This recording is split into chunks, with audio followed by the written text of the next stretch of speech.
Coming up on the next episode of the Celsius Pod. Beck, I'm going to be honest here.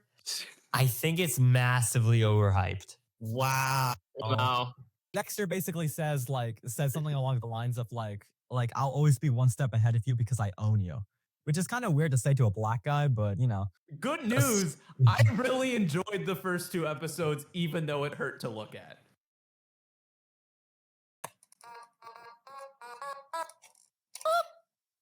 Hey, 112. Yeah. 112. Did you Hey, Beck, guys, What? if you add the 1 and the 1, you get 2. Guys, it's a factorial, I think. It's What? a factorial. Hey, But hey, did you Beth? know that Beth may I am What? having a stroke. I love when Nicola has a stroke. That's my favorite part of Nicola. Did you know that Beck failed math in 8th grade? Really? Yeah. How did Anyway, you know that? on to the Celsius review. Oh my God. Amazing segue, by the way. Wait, Beck, Um, did you actually?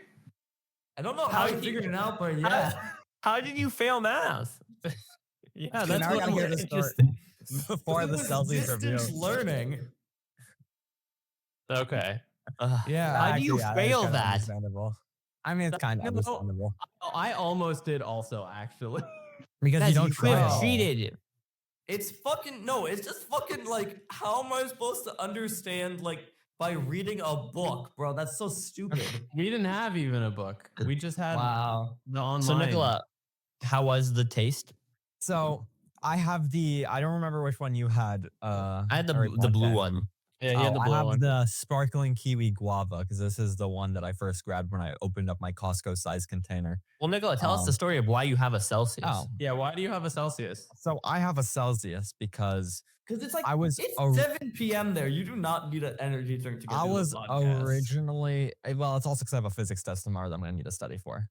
But I was doing Secret Santa back in December, and I was getting a gift for somebody who drank a lot of Celsius. Then that kind of fell through, so now I had this container of Celsiuses just sitting underneath Wait, my different Christmas tree. Secret Santa, right? Different Secret Santa did not relate to the podcast. Yeah. So I had all these. He's two timing us Celsiuses with lying another around, Secret Santa. and I'm like, you know what? No. It's been a month. I should probably like not just have it sitting underneath the tree. So I took it. Sure. And now I got a Celsius. So sparkling guava, kiwi guava. First sip, I was like, this kind of just tastes like juice, but it has that like energy drink Gasoline aftertaste. flavor. Yeah. You can definitely taste the kiwi and then it fades into a guava and then it fades into like that like distinct like energy drink Yeah. piss flavor. Sure. Yeah. So, So Beck, it's all right. I've been trying to Yeah, get your attention alright. because I have a question to ask you, Beck. You do. Uh-oh. Are you a loser? So you Imperador? Okay, I have made fun of him for this exact thing, and he has no idea what you're talking about, Uri. He does not know the song "Loser" by Beck. He does not. I don't know fuck it with- exists. You don't fuck And with I I Beck? told hate you about it. Because people are like, guys, are you like Beck like the artist? I'm like, no, I don't know who the fuck that is. Like, You Beck, should- she just seems like annoying and cringe emo. You should listen to "Loser" by Beck. Nah. It will tell you who you are, Beck. The thing is, I'm a god gamer. I'm no loser. The you know? first line of the song is "In the time of chimpanzees, I was a monkey." So, like, you already know that the song's good. Yeah. Oh no, you know. And Beck, Exactly. you are a loser. Soy Imperador, we should kill you. That might. I don't Yeah. think we need to. No, I think it'll make the podcast. It's Anyway, good content. Weather in Save Ithaca it is for the Patreon. 36. Save it for the Patreon. 36. The weather in California, where at least I am, is 55. So my dad disabled the widget that shows me where the weather is in 39. Serbia. So I actually, Aiden just died. Oh. What is his computer crash? And why is there an up close of your face? Yeah, this is so His scary. computer died. Oh, is he back? Aiden. Why is he dead? He's just dead. That's gonna. What That's gonna make- I don't know how I did that. You hit join from your phone? I don't have Discord open on my phone. No, it does that sometimes. It can do that? It can just switch the camera? Yeah. Was it doing my audio from my phone or from my computer? Or It was from my still computer? doing it from your computer, I think. That's so weird. What the fuck? I don't like that. Anyway, I gotta pull up the weather. That was freaky. So in Serbia. okay, I can tell guys. you. Okay, we know it's Actually, I'm gonna change it up. I'm gonna change it up. In Tallinn, Estonia, it's 22 degrees and cloudy. All right, bro. Whatever. So, guys, I'm in Okay. my cinema production 2 class. Nice. That And sounds so- like video production, but with extra steps. And so, for this cinema production class, 2, not 1, I took 1 last year. Sure. We have to do 1 big movie for the entire semester, like a 10 to 15-minute film. Like Celsius Oscars, but I get the whole semester to do this. Yeah. Yeah. Yeah. And so, my idea. Is there a character named Lily Flair in your movie? No. Is your idea to write it and then when you come for like spring break or something, we do it? No. Is your Oh. idea to film it in a single afternoon and make it look like a Zoom call? No. And there's no Is your character idea with a that really it was tight the crop culmination top. of 18 years of world building and storytelling that launches a cinematic universe? Yeah. No, Yeah, Beck, I my, think Now, so. how do you know the battle at Raven's Gate is being worked on? who's I'm working on excited. this and why are they working on this? It's Because- Beck. It's Beck's working on it. What do you mean? The who? prequel. Anyone who's working on this needs to leave the earth. Okay. You should kill yourself now. No, just leave the earth. Just leave the earth. But banish you my from idea, Earth. it has like a guy with a really tight crop top and you see his belly. I like No. it. So it's about a guy who's a table and he's like a sentient table, but he's like, so imagine like a table, but there's like a I face know. in it, like a hole in the table, and there's like a face, a guy's face. Okay. Yeah. And so he's I seeing the understand. world around him and he's like, I want to be a human. And like, I just so desperately want to be a human and like be a part of human story. So after like 3 table stories, like maybe a couple breaking up, a job interview, or like some bros talking about conversations, Yeah. he sings a song and he becomes a human. I like it. You have a And then- musical number in your film? Yes, there will be if I can do it correctly. The And whimsy then- might come to Uri again. Oh yeah. And He can enjoy life. oh my God, we're going to get into that later. Yeah, we are. And so then he finds out being a human sucks. It's terrible. He finds out this sucks and he's like crying. So then he burns himself alive in the woods and that's how the movie Mm. ends. I So like it. that's how it becomes an Uri movie. Yeah. Mhm. Because it wouldn't be an Presumably Uri movie because unless he the wants character to does return to be something a at the end. return to be a table in the woods Wait, because there's a lot of wood. And you're then saying that he's a table, but I think I need a table and you're a chair. You see, that's a line from Dexter. And I've recently been rewatching Dexter. Oh my god. Such a smooth transition. guys, he Nicola. quit watching Dexter and just picked it back up to I torture quit us. watching Dexter and I picked it back up to just torture you guys. Uri hit it on the money. So I restarted Dexter. So I got almost 3 seasons of Dexter to talk about. Oh my So- god. I'm going to talk about the first 2 seasons because they kind of tie together. Nicola has either watched nothing or will recap for like 30 minutes straight about a show. Okay, so guys, Yeah. when's this silo breakdown over? I'll return when it's That'll ready. happen when I also watch Severance when I get Apple TV, which is probably never going to happen because my parents are never going to pay for it. So you Yeah, pay I've been, Nicola. I've been having to pirate Severance. what I'm because going to have my to do parents is don't wanna once I get go to Apple college, TV. I can actually get like the student discount for Apple TV, hopefully, and then I can actually get Apple TV. Wait, what's the student discount? I don't know. Some schools offer it. Like I think Boston BU offers it. I think. I think Well, my Beck sister isn't had it going to freshman year. BU. Yeah, and that sucks for him. Anyway, back to the main topic of Dexter. I know you guys are trying to avoid it, but You ain't getting Tell around us this about one. how this serial killer kills other serial killers, but he's like a bad guy. He But he's kills also like murderers, but he's actually a good guy because he's the Dark Defender. the So dark. basically, the Defender. Dark Defender. So I'm gonna give the overarching story of like season 1 and season 2.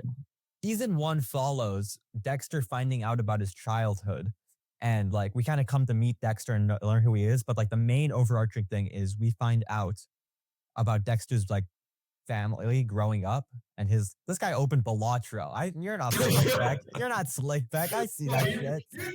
Bro, you think I want Guys. to pay full attention to your Dexter recap? Guys, you do. my cinema production teacher was all like, "Guys, have you played Balatro? It's like the best game." Yeah, they would. Get Balatro pilled. I was Oh my like, "Oh my God. god!" So anyway, He's like, he's been pilled Did by you my say friends. that your podcast member was one of the highest ranked Balatro players in the world? that's just not true. That just I didn't isn't say that true. because that isn't true, Beck. So anyway, What was overarching the story of one? season 1, we learn who Dexter is, we find out his backstory, and we're following the ice truck killer. The ice truck killer, he's called this because he takes his victims into ice trucks, hangs them upside down, drains out all the What? blood from. Yeah, The ice truck killer kills people in ice trucks. that's why they call him the ice truck killer. I couldn't tell. Because the police call him that. So what he does is he kills people on ice trucks. He then hangs them upside down and drains all the blood out of their body. Like a And then, vampire. cuts them up. Yeah. So we find out throughout the show, he's like leaving hints for Dexter. Like he knows a lot about Dexter. After he killed a girl, he left a Barbie that had like, that was like also cut up in the same way the girl was, with like the same like type of makeup and like nail polish as the girl in his fridge, showing him like, oh, I know where you live and stuff like that. And like it was kind of a cat and mouse game where Dexter was trying to figure out who he was and where it was. Around the same time, we get introduced to this person because Dexter has this adopted sister named Deborah. And Deborah's Deborah very and Dexter. profane. In fact, the very first swear word of the show is Deborah saying asshole expectedly because she's known for swearing. Over the course of the entire show, by the end of season 8, she has said the F word 996 times. What is this? Has-Been Hotel? What is Exactly. this? She is literally Wasn't written Dexter like a magazine card. network television show? Yeah, it's rated R though. Really interesting. Yeah. But anyway, I'm forgetting what I'm saying. Fuck, Anyway, fuckity, fuck, yeah, fuck. that's what I was saying. So Deborah is like a hopeless romantic, but she finally finds this wonderful guy because there was one of the guys. No, not yet. So basically, one of these times they thought they caught the ice truck killer, but it was just some security guard that the ice truck killer was forcing to do stuff on camera to make it look like it was him, and he cut off that guy's leg. So they're helping this guy in the hospital, and they meet this doctor that makes prosthetic limbs, and they hit it, and Deborah and him hit it off, and they get really close, and they start dating, and they get close and close, and Dexter's also talking to them, and he's like a really good guy, until we find out that he is actually The Bay Harbor Butcher. no, he's Dexter's brother. Oh. Yeah, he's So Dexter's his brother. adopted sister is dating his biological brother? Yeah, because what happened What is is this? when A JoJo reference? literally, yeah. Because what happened is Dexter, as a child, had a mom.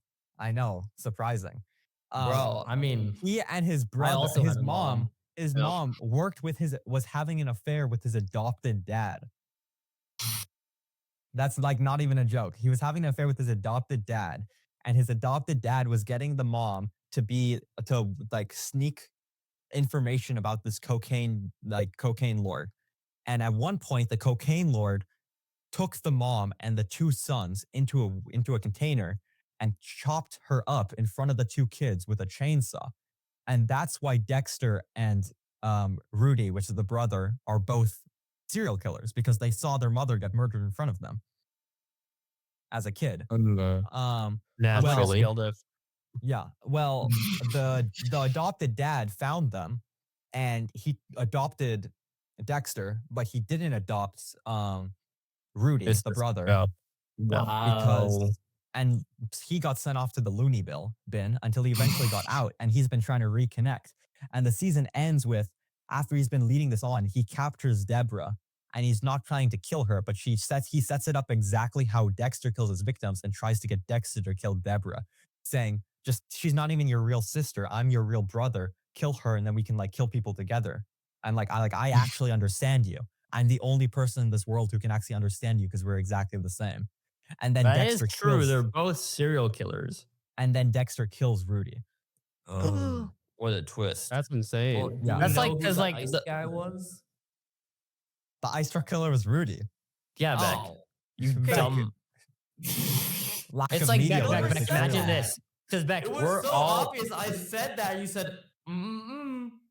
Beck, Yeah, because we're because- all podcast brothers. So if Nickel was a serial killer, we'd all be serial killers. Yeah, see you guys in 20 years. Remember the screenplay? Yeah. But Anyway, back to season 2. Season 2 follows the aftermath of season 1 because Dexter's trying to learn because he's like, he really felt connected to his brother because he's like, my brother really connected to me, but for some reason I still killed him. Like I could have actually listened to my brother. Why did I do that? Well, it turns out he wasn't out in the clear yet because now people found his dead bodies because Dexter has been dropping his people off into the Bay Harbor. So that's why and he butchered his victims. So that's why they call him the Bay Harbor Butcher. Oh, because Yeah. he's the So- Bay Harbor Butcher. But that's where you're actually wrong because he's not the Bay Harbor Butcher. Because the entire time, there's been this guy named Dokes at the police department where Dexter works at. And Dokes has always been suspicious of Dexter because Dexter acts like a psychopath because he is a sociopath. Dokes is like, I know there's something wrong with him. So like all of season 2, he's like following him around in his car. He's stalking him. He won't leave him alone. He's like, I know there's something up with this guy. At some point, Dexter gets like into the situation with his girlfriend Rita, where he has to pretend, where he like kills, he gets Rita.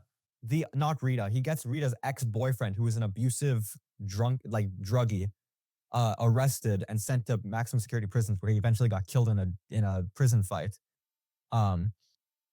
And then the only way he could like get out of the situation and not tell Rita that he basically killed the ex-boyfriend was pretending to say that he was also a druggie and he's been hiding it. So then for the rest of that season, so like for most of that season, he had to go to like Drug Anonymous, and that's where he meets Lila. You had to be Drug in fake Anonymous. rehab. And go to your He fake has to rehab. go to he literally has to go to fake rehab, and Dokes sees him there and he's like, all right, I see what you've been hiding. I know, like I understand it. It's understandable. Have a good day. And he leaves him alone. But Damn. then we meet this person named Lila who becomes Dexter's sponsor. Lila is British, but she's fucking crazy because apparently she's also like That's Dexter. all British people. Why is everyone in the show a serial killer? Because it's about Dexter and Dexter's a serial killer. And somehow like It's minds like- think alike. Yeah, the serial killers find other serial killers. It's like JoJo. It's like stand users. They're drawn together. Serial Yeah. killers are drawn together. That's not a good I'm example to starting to explain think, it to I her. think Dexter, I'm pretty sure Dexter is just JoJo at this point. Like, I'm 30% sure. Okay. But anyway, back to the overarching localized story. JoJo for America. Lila, yeah. So basically, Lila is British and she's crazy. She really wants to fuck Dexter. But Dexter has How Rita is this psychopath getting so many girls? because he somehow has that autistic riz. I don't know how to explain it other than that. That's the best way Dexter to has explain more it. riz than you. That's literally the best way to explain it. People really like the fact that he's socially awkward. But anyway, He's the Ryan Gosling Sigma male. but like, yeah, basically. But then eventually Dokes talks to Deborah and he's like, oh, I see that Dexter's acting weird again. Did he fall off the wagon? Like, is he using again? And Deborah's like, Dexter? He's never touched a cigarette in his life. And Dokes is like, Fuck. why the fuck did this guy lie to me about being a druggie? So at one point he confronts him in the office and he's like, so why would anybody ever lie about being a druggie unless they have something worse to hide? And then I'm a serial killer. no, Dexter headbutts him and then heads out to the main office. And Imagine like that when the way he's you walking finish down the hall, all your arguments, you just headbutt someone. Bye, gotta go. He basically Dexter basically says something along the lines of like I'll always be one step ahead of you because I own you, which is kind of weird to say to a black guy, but you know. Yeah. What did you mean by that? But anyway, he says I It is own Black you, History Month, and then guys. he 3/5 agreement rule. and then he headbutts Dokes and heads out into the main hall. And he because it was in his office, nobody saw him headbutt Dokes, but he's like walking through the hall, and Dokes, obviously pissed off that he gets headbutted, runs out of the office and starts beating up Dexter in the middle of the stuff. And Dexter's pretending like explain that away. because Dexter's like, what the hell? This guy just started attacking me for no reason. Because people in the office knew that Dokes didn't like him, because Dokes would constantly be antagonistic to Dexter, like throughout the entire first season. Like every time Dexter would do something, he would just be like, fuck you. Like literally, direct line. Every time he would say that. But anyway, that happens. And then Dokes gets like kicked out of the police department for like he's on suspended leave for a while. So he decides to keep following him until eventually he does find Dexter, and he finds him in the middle of the act of dumping a body. So he's like, Jesus Christ, Morgan, Jesus fucking Christ, you're the Bay Harbor Butcher. So anyway, He's like, Dexter, I'm not the Bay Harbor Butcher. Dexter's like, And then "Nope, you headbutts got him me. again. You got me. I put the handcuffs off," and he starts slowly approaching Dokes.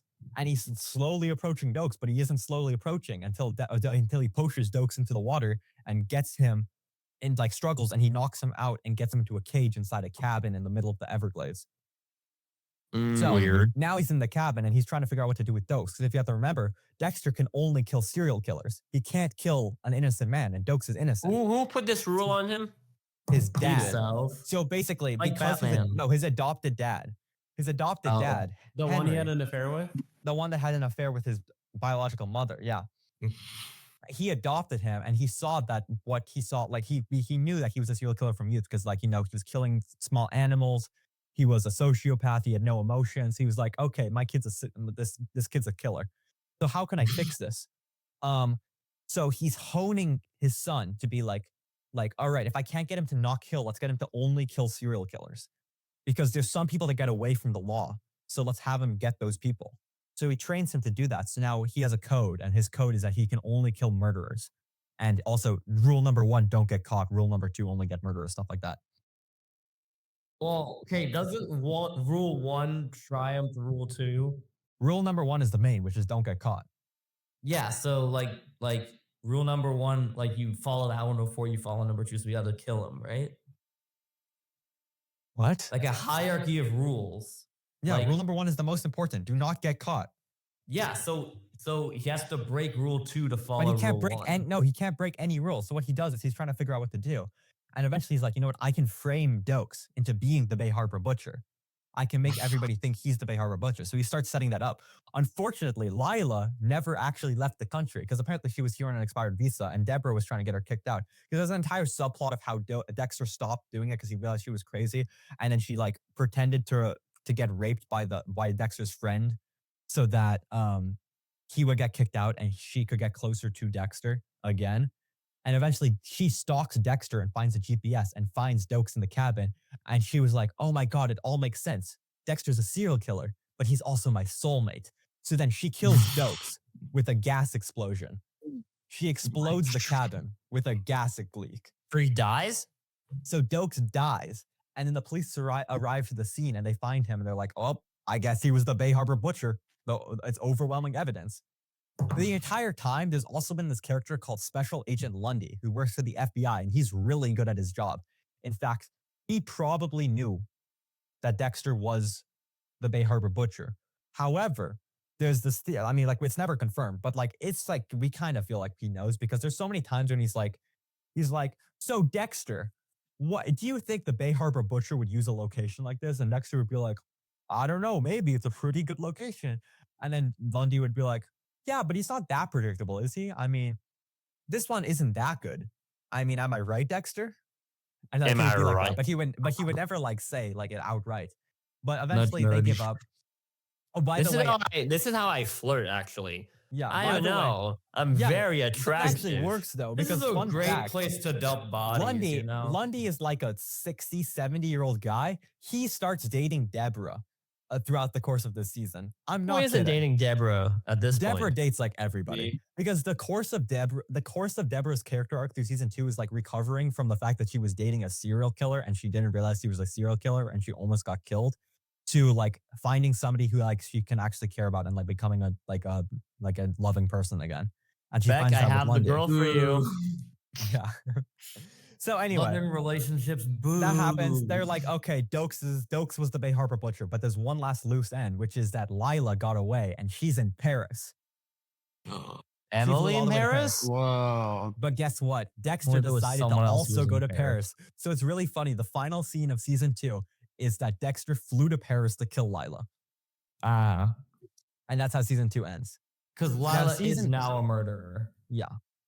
So Okay. season 2 is because like it's not even that she's a murderer. She murdered an innocent man. She murdered Dokes. That's So, not good. season 3 now. I can talk about season 3. Season 3 is now kind of like its own thing. So now we're introduced to two new characters that are like important. Or I Is guess this the taking most place in important thing- Paris? No, this is now back in Miami. But it's like an No, important we don't get a family. It's Paris the Prada season? family. And the most important person in the Prada family is Miguel Prada. Miguel is the DA for Miami. But it turns out he also has a lust for blood, as we'll find out over the course of the season. Who doesn't Why in does this show everyone have in a this lust show for have a blood? lust? Everybody in Miami just wants to kill people for some reason. I don't know why. It's just Miami is murder central. And why are there Miami always like past people side of it. in the police like the justice department, like a forensic guy, a DA? Because what happened is the season begins with Dexter breaking into somebody's house, doing his normal thing, like he's gonna kill a murderer. What But did he he kill Lila?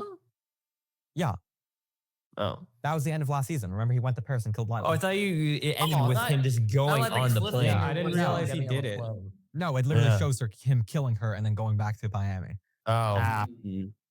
But anyway, season 3 begins with him trying to go after another killer, but he accidentally kills an innocent man on accident in a scuffle. Might as well kill himself, I guess. Yeah, and he's like really conflicted because he killed an innocent man. Turns out it wasn't just any innocent man. It was Miguel's brother.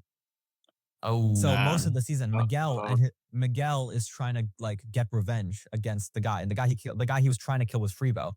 Dexter eventually does get Freebo, and he kills Freebo. But right as he was killing Freebo and he was going to dispose of the evidence, he leaves the place, and Miguel was also going to go there. And they see each other, and Miguel's like, "Oh my god, thank you for killing my brother's killer.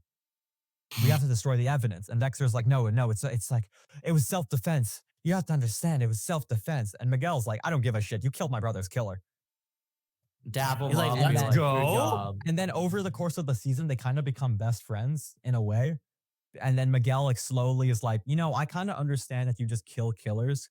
And to a certain point, Dexter starts trying to teach him the code until Miguel kills, and they like work the killer to kill somebody. But then Miguel, after killing somebody himself, decides that he's going to take matters into his own hands, and he kills an innocent woman because that Oh my innocent God. woman was a defense lawyer. She was basically Saul Goodman. She let people off the hook even if they were Well, he basically was guilty. not innocent. Yeah, that would, yeah. Yeah, because but she never like literally killed people. She was just doing her job. Sure, And sure. the code says you can only kill people who've literally killed people with their own hands. But Miguel didn't like that. Miguel killed her anyway. So over the rest of the season, it's like a cat and mouse between Miguel and Dexter, where Dexter's like you went too far, and they're trying to get upper hand, and the season ends. Well, I haven't reached it yet, but I know the season ends with Dexter killing Miguel. No, I could not. I never could have guessed that. The main And character then- wins in the end? Shocking. And then there's 4 more beats the seasons of vil- television. But Nicola, doesn't the show get like really bad? Doesn't No. he get a family at one point? I've heard the ending's No, terrible. because I haven't reached it. I think I kind of know the ending. So let me just say really quickly. Over this thing, Rita, the girlfriend? Another overarching story of season 3 is that Rita and Dexter are getting married because she's having a baby with Dexter. So they're finally getting married. And the final episode is them getting married. Season 4 will be they're a married couple now. But season 4 Exciting. also follows the Trinity killer. And Trinity Killer is somebody who's been killing people for 30. He's like the best villain of the show, in my opinion, other than the Ice Truck Killer.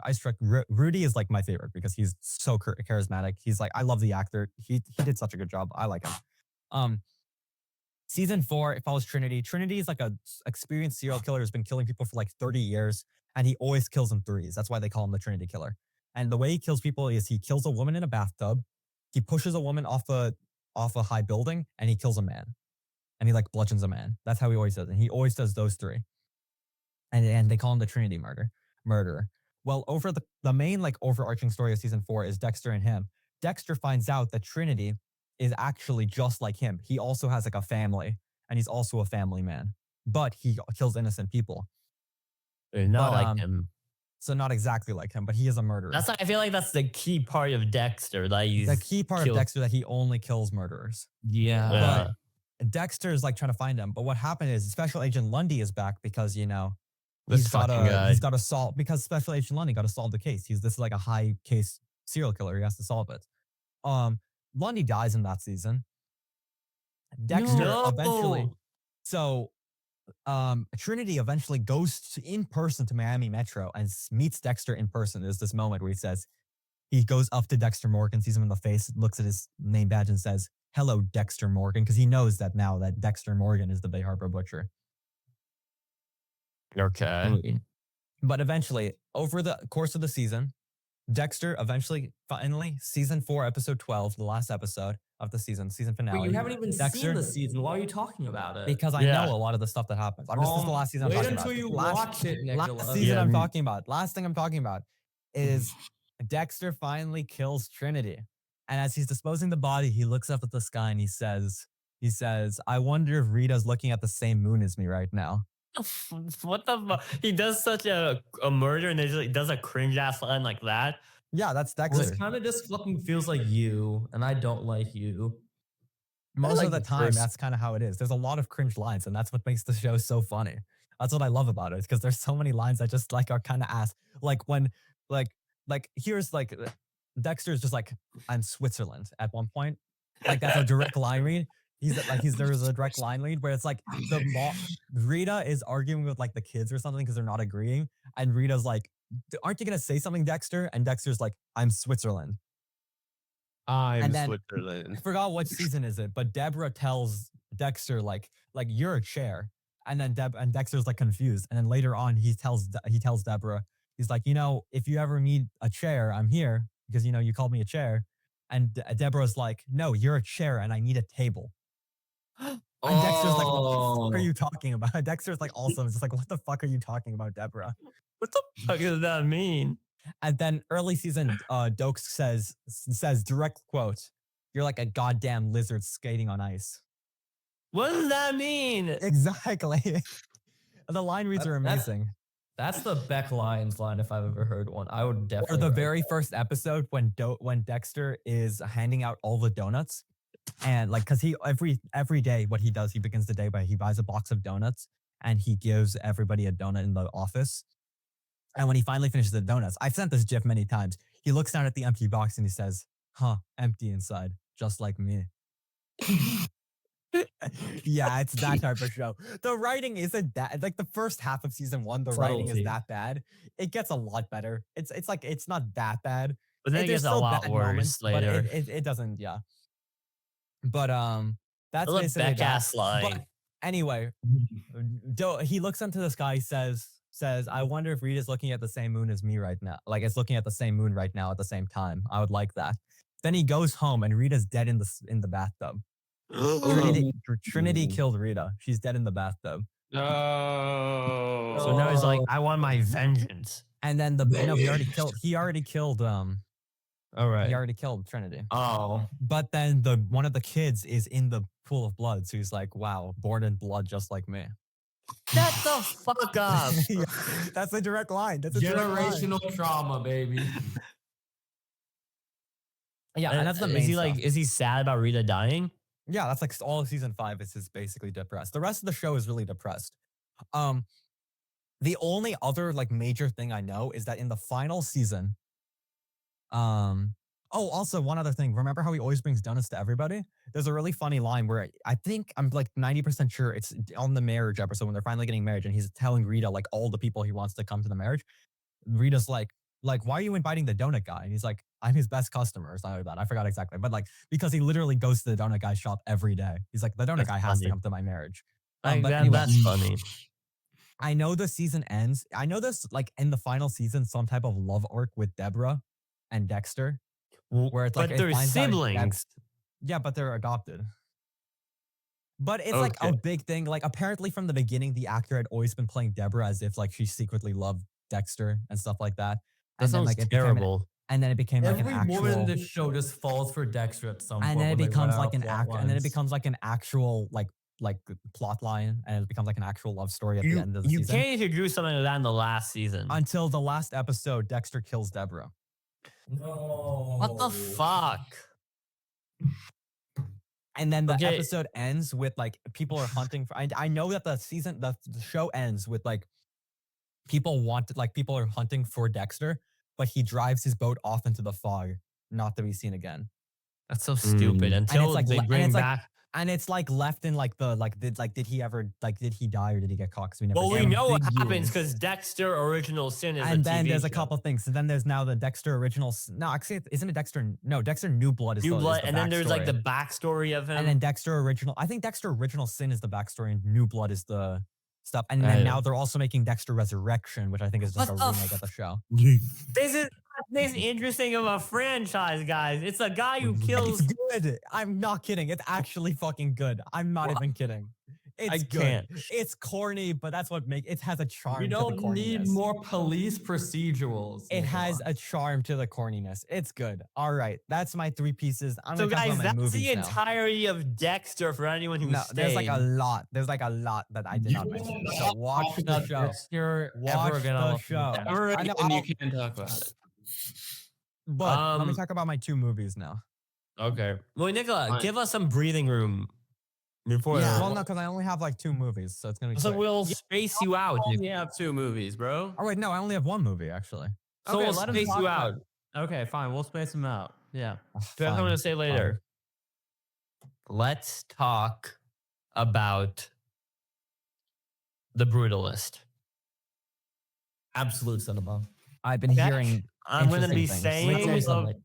I love being able to just sit here and not do anything. It's great. Yeah, same. Beck, I'm going to be honest here. I think it's massively overhyped. Wow. Wow. Uri's anti-Semitic. Wow. What? He doesn't like the movie about the Jewish immigrants. Wow. Uri is literally-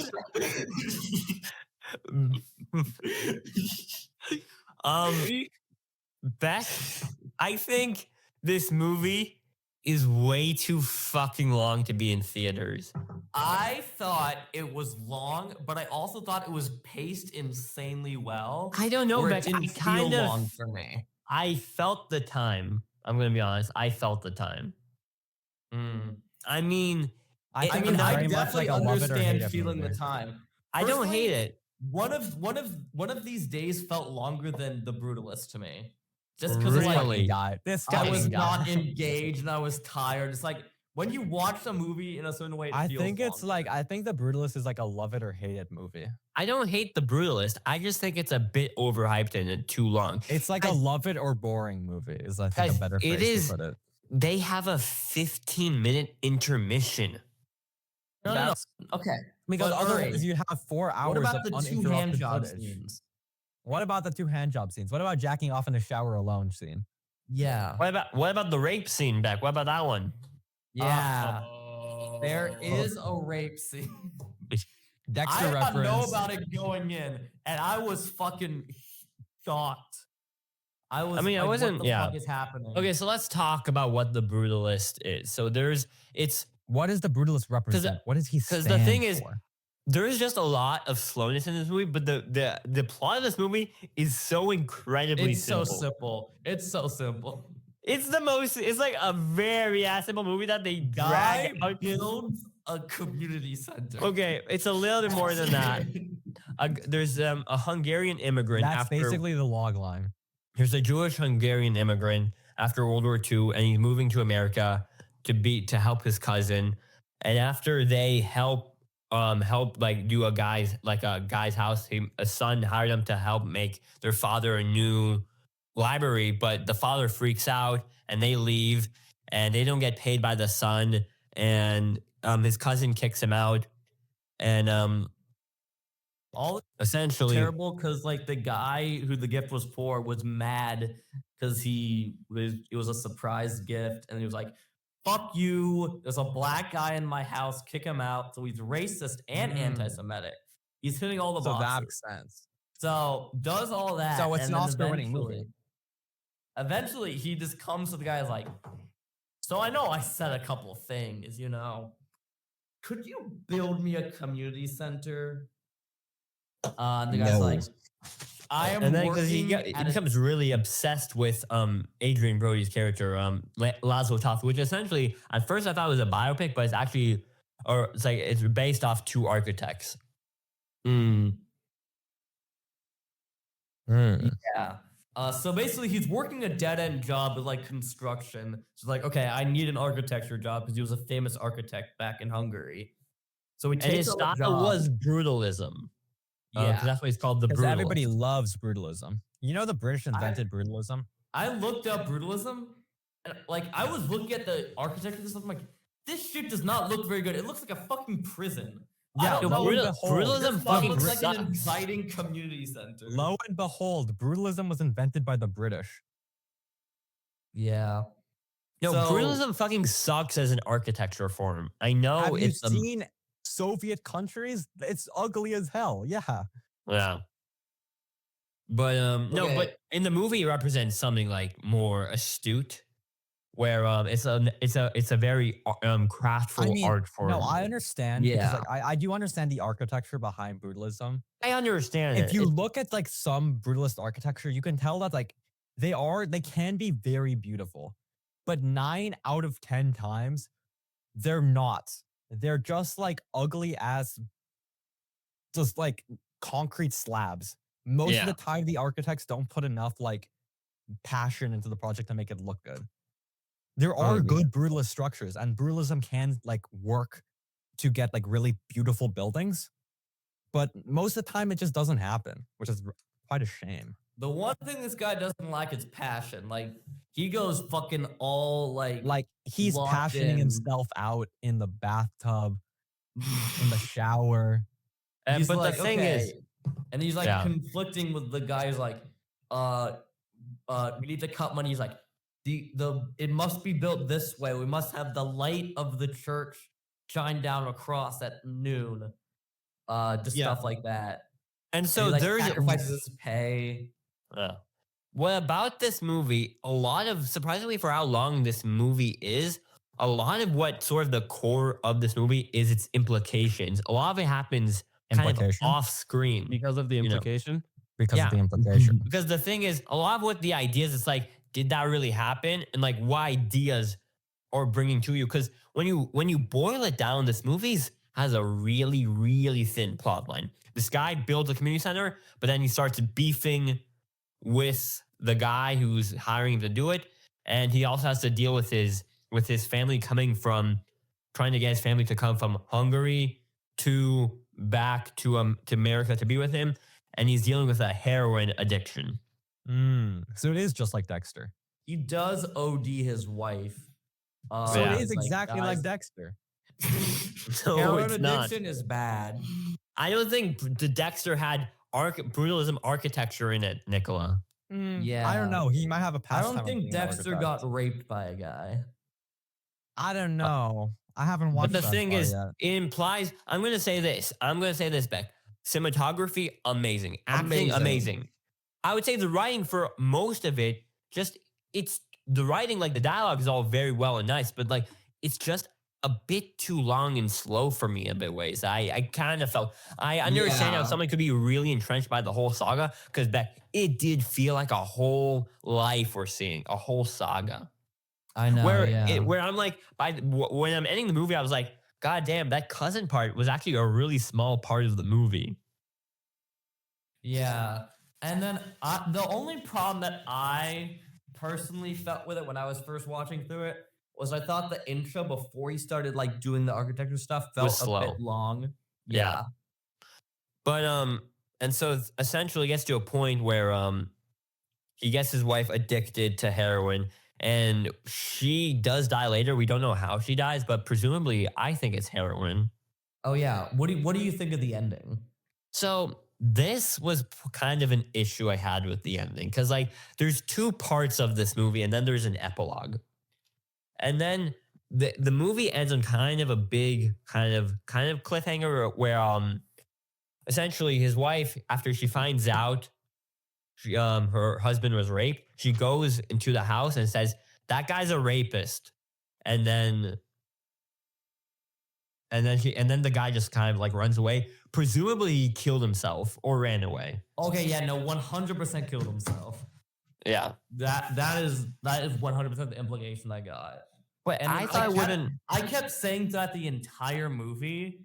Like they kept building up this whole thing where it's like the light, or when it's noon, the light will shine down and it'll be a cross on the center. And I'm like, they're gonna end the movie with that shot. And I'm like, I thought, and that's what I thought they should have ended it on. I thought they should have ended it too there.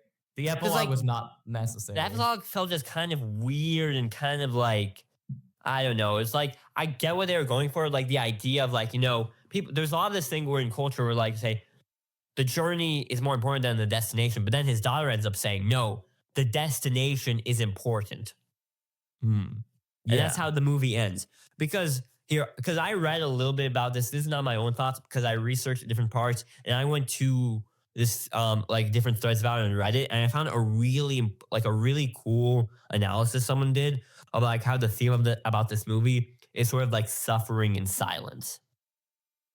Yeah. Where we kind of leads suffering in this movie. And a lot of silence but when people actually talk about their issues, it feels easier to deal with. Because like a lot of because earlier in the movie, he's like, this guy does not stand up for himself at all. Like when he's in the library, he's like, he doesn't say anything. He doesn't say anything about his rape, and that just leads him to be angry. You know, that's why he lashed out at that guy who was hanging off the thing. You know, Yeah. and it leads to like the idea of like how you can just like erase yourself when you don't talk about your problems. And I like, agree. I think there's also implications that maybe the Russian soldiers sexually assaulted the niece. I think that's probably an implication. Also implications that the son of the rich guy also Also sexually assaulted. assaulted the niece. Yeah. And then like the father assaults Laszlo. Yeah.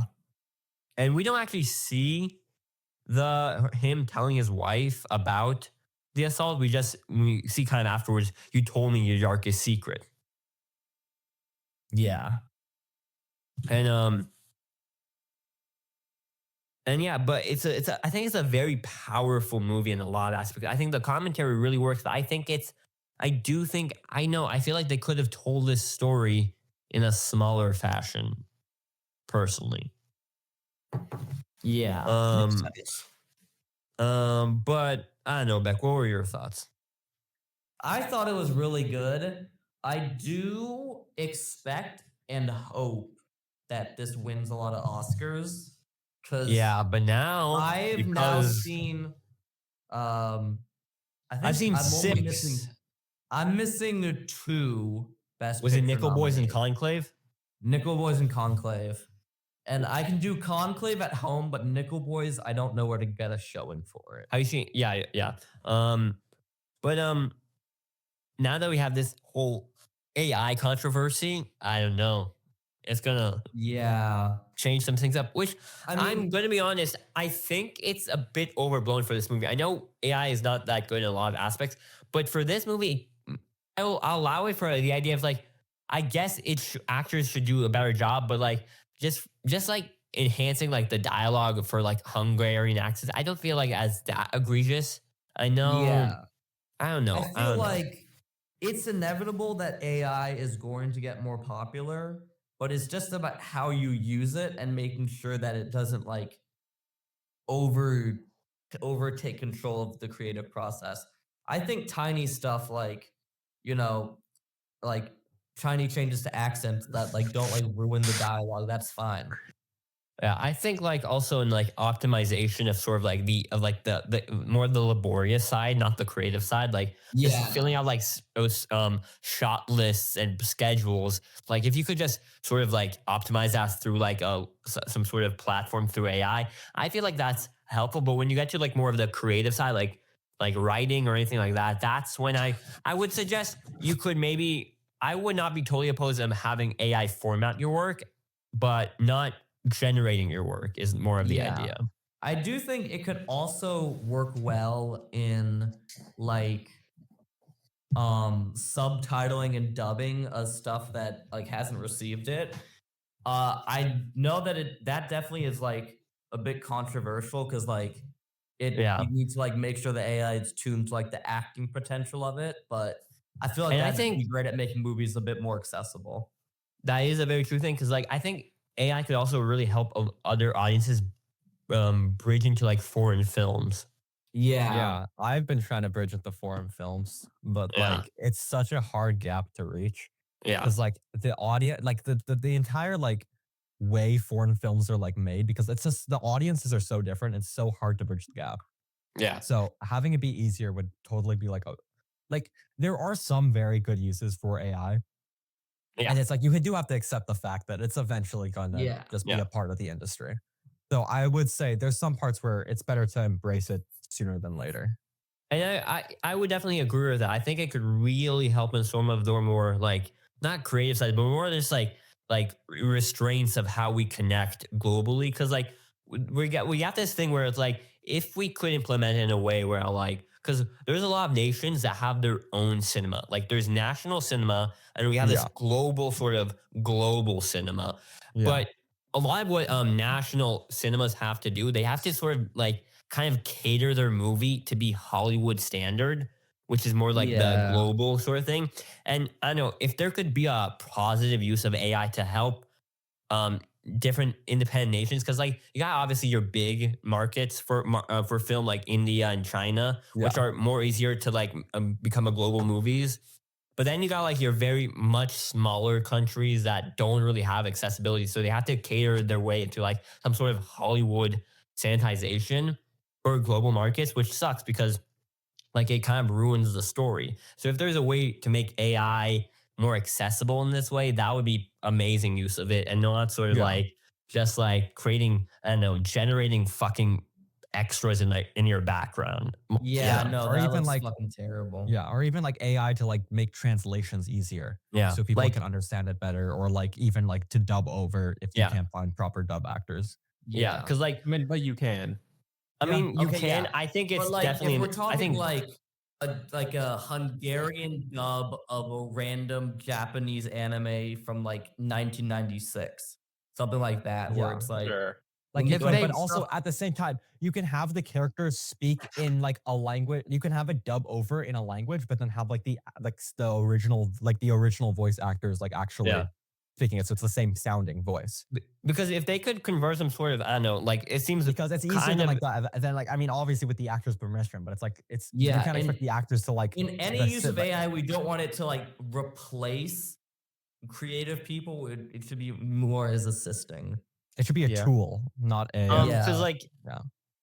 for something like I think like dubbing, I think if we could, I know it seems kind of far fetched now, but maybe in the future we could create some sort of like format to sort of change their like them how they move, like keep it the actor, but like kind of convert it like in a foreign language to sort of English to make the actor. Probably the actor could help with the dubbing in some sort of aspect, With but like actual like lip.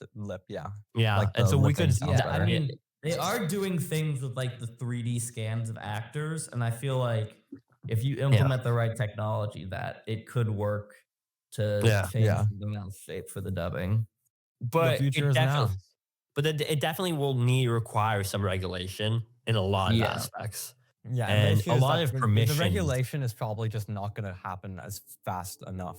Yeah, and The that's AI is going to nuts. develop faster than the AI, and that's going to be the issue. So, 'Cause- unfortunately for you guys, It was So- really industry is going to funny, be kind of like hearing about the DeepSeek stuff this week, where it was like, guys, they copied our copying machine. No. yeah. But guys, when you look up, you can look up Kinnaman Square on DeepSeek. You just can't. I mean, technically, it'll generate it and then it'll kill it as soon as it's about to spit it out. Okay, but also it is open source. You can just download it and change the prompt and it'll still tell you. Exactly. Yeah. So yeah. But no, the Brutalist was good. I think he'll probably win like an Oscar for Best Director, Best Picture, Best Actor. Even though I'm not the biggest fan of Adrian Brody's other like personal stuff, but Well, he's kind of a shithead. talking about awards, Yeah. we can talk about the Grammys. No, we don't. Why would we talk about the Grammys? Watch the Grammys, Nicola.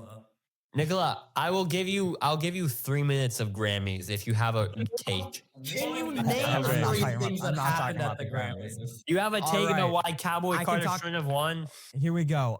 Kendrick Lamar like clean sweeped everything. Sabrina Carpenter should have won more stuff apparently, or didn't win enough stuff apparently. Apparently, he doesn't even fucking know. We're just Kanye's looking at wife- Others' opinions. It's Oh like, my god. Kanye's wife literally got naked on stage. Stuff like that. That's my 3 points. All right, next topic. All right, guys, I'm gonna talk now because I haven't talked yet, and I want to. All right, I'm going to talk say about something. my movie now. No, So- Your movie Sorry, was the Aiden. Grammys, Nicola. no. Let so, Aiden speak. So I'm do you speaking. guys Listen and learn, speaking- Nicola. listen and Listen- learn, Nicola? Listen and learn. Stop speaking over me. Listen and learn. A black woman Nicola, is I'm speaking. gonna kill you. Anyway, Listen and so learn. I'm literally gonna kill myself, and you, and Nicola, you are and- not a black woman. Yeah, and you're not important enough for you to keep interrupting me. So I'm just gonna keep talking, even if you keep. Oh, what? Kinds of Kindness is on Hulu. Nicola, you can watch Kinds of Kindness. How'd that not maybe. win anything? That's or get nominated for Yeah, anything? That's That's very important. surprising to me. It was too earlier in the year, and Yorgos swept the last year, so they didn't want another Yorgos film. Yeah. Okay. Oh, it's this film. Anyways, I watched Your Friendly Neighborhood Spider-Man. Oh, is that the new one on Disney The new- Plus? Yeah, the new Spider-Man show. There's 2 episodes out right now. I watched both of them. I'm gonna get it out of the way first. The animation in this show is so bad. It's so bad. That's why I don't want to Oh, watch it. It's so hard to Is just it look like- at it. From a scale of like Mega Man TV show to Mega The Man Mega TV Man show? TV Mega Mind, show? Mega Mind TV show to like Arcane. this better No. animation. Spider-Verse. To No, like where does it lie? Where does it lie between so best animation and It's Mega Mind? have you guys seen? You guys haven't seen the Chip and Dale Blue Rescue Lock? Rangers movie, right? I have. I You have. Okay, so you know how Dale is animated in that movie, or is it Chip? Yeah. Who's hold on, Chip, and Which one's the monkey? No, Chip. You know how Chip is like the like CG, it's technically supposed to be 2D, but is actually just a cell shaded thing. Yeah. Yeah. Yeah. So the entire show looks like that. That makes It sense. also looks like it's rotoscoped. So imagine It like does. Yeah. imagine a Joel Haver video. It looks like that. I think I and know it's- exactly what you're talking about. And it's really hard to watch when it's like It's kind of that. like how that clock tower scene in Megaopolis looks like a Spy Kids movie because the lighting is all fucked up. I mean, it more is just it looks like rotoscoping Looks bad. over any animation. But great news, everything else about it is good. Hard news, everybody. Good news, I really enjoyed the first 2 episodes, even though it hurt to look at. So I'll go over the 2 episodes. First episode starts with Peter. He's going to the smart kid high school.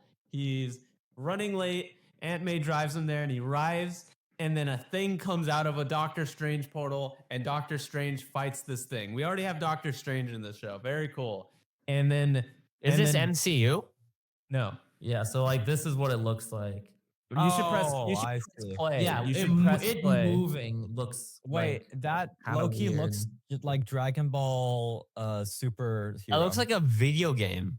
that It kind does of looks not. like It looks Yeah. bad. It looks like Hi-Fi Rush. it's Yeah, it kind does of like like if it worse. was. Wait, give me a sec. It's Yeah. kind of similar to how Dragon Ball Superhero looks. Anyway, Spider comes from the Doctor Strange portal. Peter gets bitten.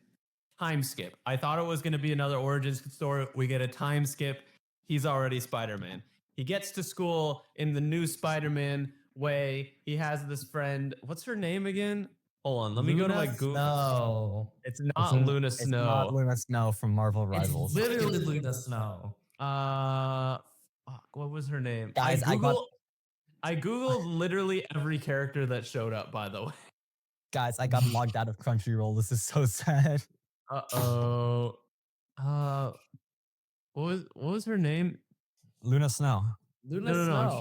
I'm trying to Magic? It's not Luna Snow. It Is it literally magic? is. It's Magic not and Luna Luna Snow.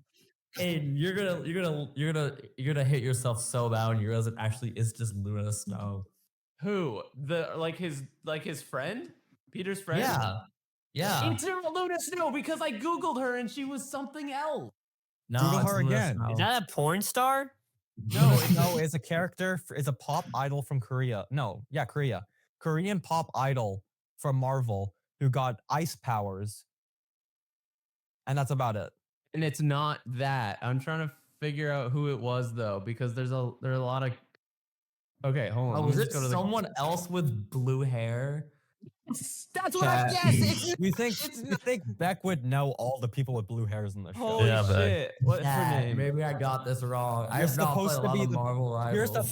You're supposed to be the blue, like the his resident friend- I blue looked detective. over at my friend's screen during class. I saw a girl. He didn't even blue watch hair, it. His friend and was I'm like watching it in Luna class. Snow. No, Beck. Okay, it's Nico Minoru or Minoru. She's known as she's apparently known as Sister Grimm in the comics. She is a character in the comics. But Peter. Is she related to Luna Snow? No, Beck, I The think you're just a horse is racist. you are. Anyway, Peter goes to class on the new day. He's not at the smart people school anymore because it blew up or whatever. But on the way to school, he saves Harry Osborn. And they become as you do. friends. Well, no, because he's Spider-Man, so he just saves him, and then he's like, "Cool, thanks, Spider-Man. I'm Harry Osborn." And Spider-Man's like, "Cool, I gotta go." And So what type of- So it's like how in Craven the Hunter, they kept saying Craven the Hunter's wife's name repeatedly so that you would know that it's Craven the Hunter's wife. He didn't have a wife. Yeah, I don't know what you're talking about, Nicholas. Well, Anyway, in the comics, he has a wife, and they kept saying her name like repeatedly so that we would know it's her. I hate when you guys are both spreading misinformation. No, it's true. What was the name of the psychic girl? I don't care. Anyways, Psylocke? It was not Anyways- Psylocke. Anyways, Spider-Man, Peter Parker has a crush on his old babysitter who goes to his school. Her name is Luna Pearl. Snow. Her name is Pearl Pan, okay? And she's the character Wave in the comics, all right?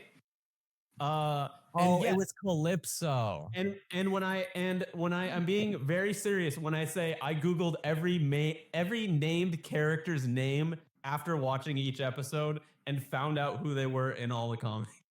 Makes sense. Anyway, Peter has a crush on this girl. Ooh, and his Who friend is is it? like, Ooh. "Hey, I just said it. You gotta listen." So is Anyway. it Gwen? Is it MJ or is it Luna Snow? I'm gonna kill him. Is it not Luna shit. Snow? It's I not think this Luna is the Snow? Luna Snow episode. Holy shit, I'm gonna kill all of you. Ruby I didn't do Arrow- anything, Dead in Aiden. You know, earlier I'm gonna kill myself on national television. it's gonna be a murder suicide. Starting with you. Peter's got a crush on Pearl, and he's like, "All right, I'm gonna ask her out," because his friend, not Luna Snow, Nico, is like, "Hey, you should ask her Nico, out before love. someone else does," and then is like, and then Peter has to go stop robbery. What did he have to stop again? Oh yeah, just like a car or something. He has to go stop something, and then when he makes it back to school, guess what? She was He's already asked out by somebody else. Is it Harry? Is it Harry? Osborn. Harry Osborn. It is not Harry Osborn. Flash It is Gordon. Lonnie Lincoln. Who the fuck is Lonnie? It's Tombstone. No, it's Tombstone. God damn it, guys. It wasn't. No, Wait, it is was. it? I thought it would be What? the Foreigner. No, it's the thought it Tombstone. would It's be- Tombstone. Famous Spider-Man villain, the Foreigner. I thought it would be No. the painter. No, it is Tombstone. And now Peter's like, oh, this guy asked her out. And then they go to I'm science. gonna fucking kill him. And the science guy, the teacher's like, all right, class, for the entire year, you're going to be in a group.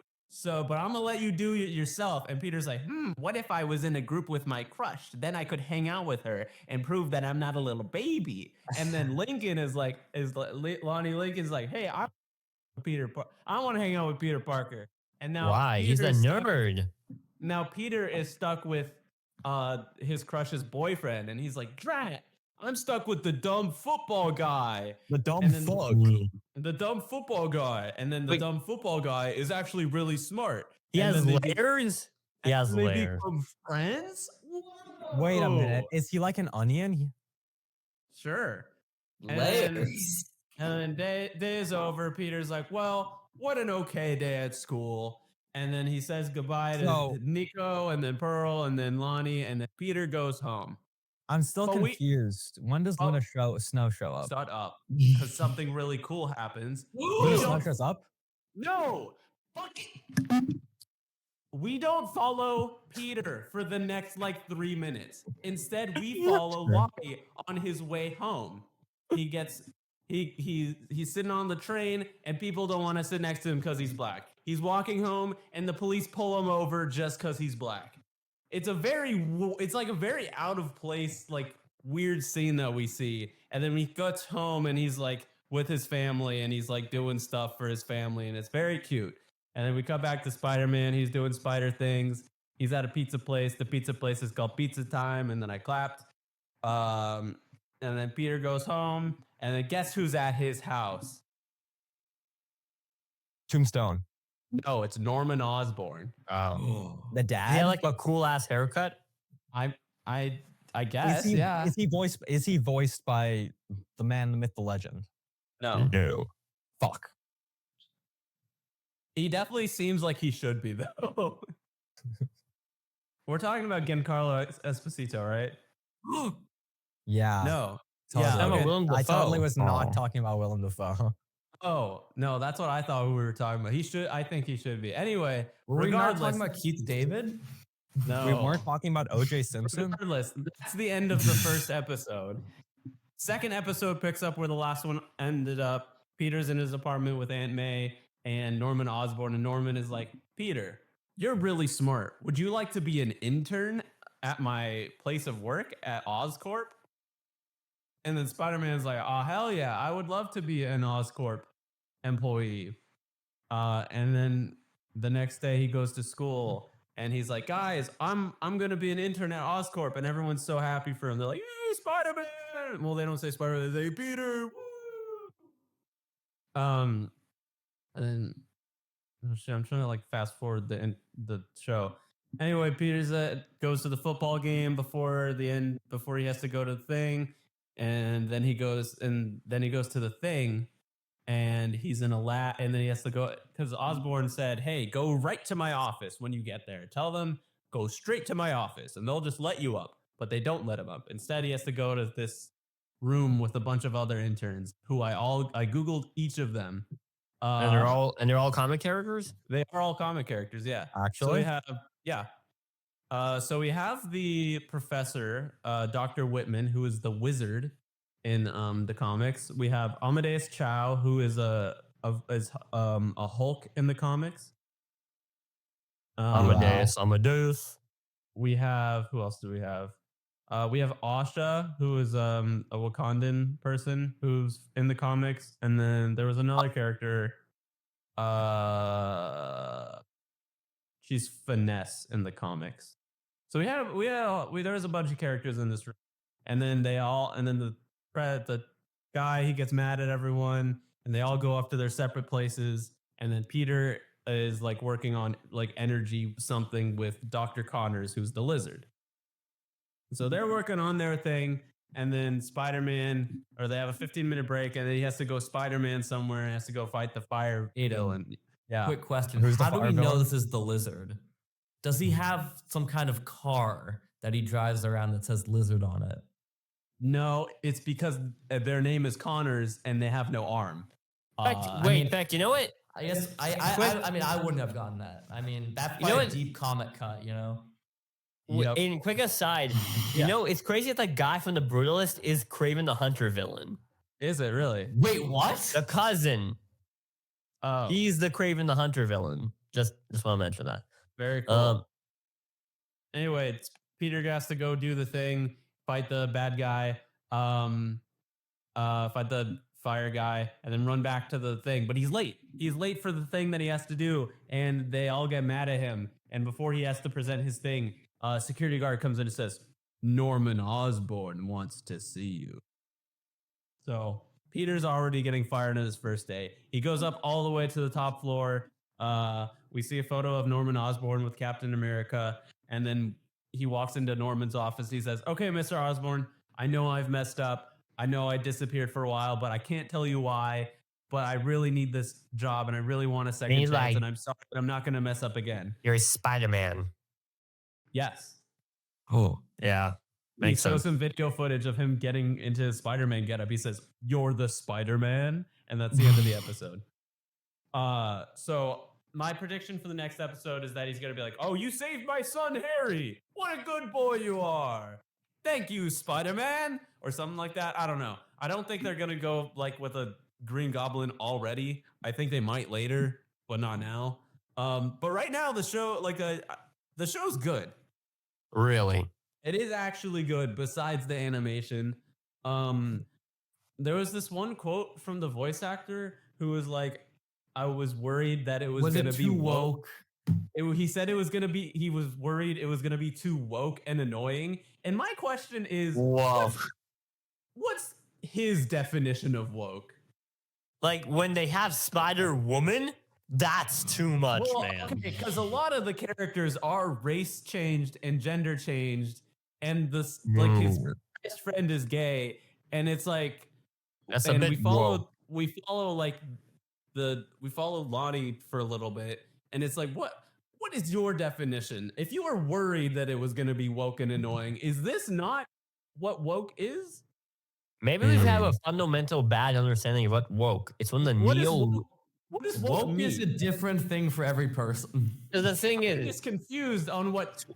it's what when these possibly is- micro feminists come in across our borders and they start impregnating us with drugs and alcohol. I'm just really confused as to why he said that, because if this show isn't woke, then I'm not sure what else it could be, unless it needed a character to walk up and look at the screen. woke. I'm woke. What are you gonna do about it? Something like that. I don't know. It's just like a person with like rainbow colored hair and like glasses. Like, I'm a woke girl. What do you I don't know. think about it? What did you? I don't know what he was going for with that quote. Hashtag woke, go broke. The Celsius podcast is not a woke podcast. No. We are really Republican here on the We Celsius will podcast. be making it into the press room of Donald J. Trump. You know, we're gonna ask him a couple of questions. We're the about head of what did you think of the podcasters. Owl House finale? You know, Yeah. Either 'Cause, you know, way, he's either definitely a way, big fan. he's wrong. He's wrong either way. Anyway, good as it is right now. Excited to see where it goes. Hope we have more of it. I don't know. It's good. I like it. Yeah, but is the animation a deal breaker or no? Oh, it was totally a deal breaker. I just kind of wanted to watch it because I heard good things about it. But like it's hard to watch. It's hard to watch. Yeah, But other than that, it's good. and so it's like an alternate universe because like it's made by like Marvel, but Yeah, on Disney. It's under their like Marvel animation branch. Ah, It has clear. its own logo. I don't So know. what like is there a specific arc from the comics they're following, or they're just kind of loose? I don't know what they're doing. I do like Spider-Man's design though. It has a very unique design. He doesn't really have like the typical suit or web shooters. He has like a tank on his back for the web shooters. And so Interesting. I don't know. I think You it's know- just cool. It's just a cool adaptation right now. Being the fact that I first saw Spider-Man from the Tobey Maguire movies, Yeah. that's my first introduction to Spider-Man. I always assumed that he always naturally shot webs from his like body, and then like I all always the thought other that versions too. are web shooters. Yeah. Yeah. Was it really just that movie that they decided to do it? Yeah. It was, yeah. Yeah. I was like, did it do it in the comics before and then they just ended up changing it like a little bit later? No. He's always Yeah. he's It was always just been like that movie that they did that. yeah, he's always been the smart kid that just does it's such a weird decision. Either way. It's kind of cool though. I Yeah. kind of like it. Because I thought like, okay, that's the actual real power he has. Because if he doesn't have the web shooters, he's just like a really strong guy who can. Yeah, he's a really strong guy that can walk on walls who has spider sense. That's what he He's is. a spider. Yeah. But yeah. I don't know, Beck. If you can, I'd watch it, but it's hard. I'll If tell I you. got time, yeah.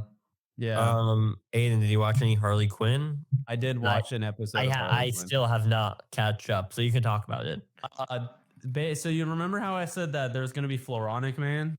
Yeah. Basically, they kill him. They kill Floronic Man. They fight him and they kill him.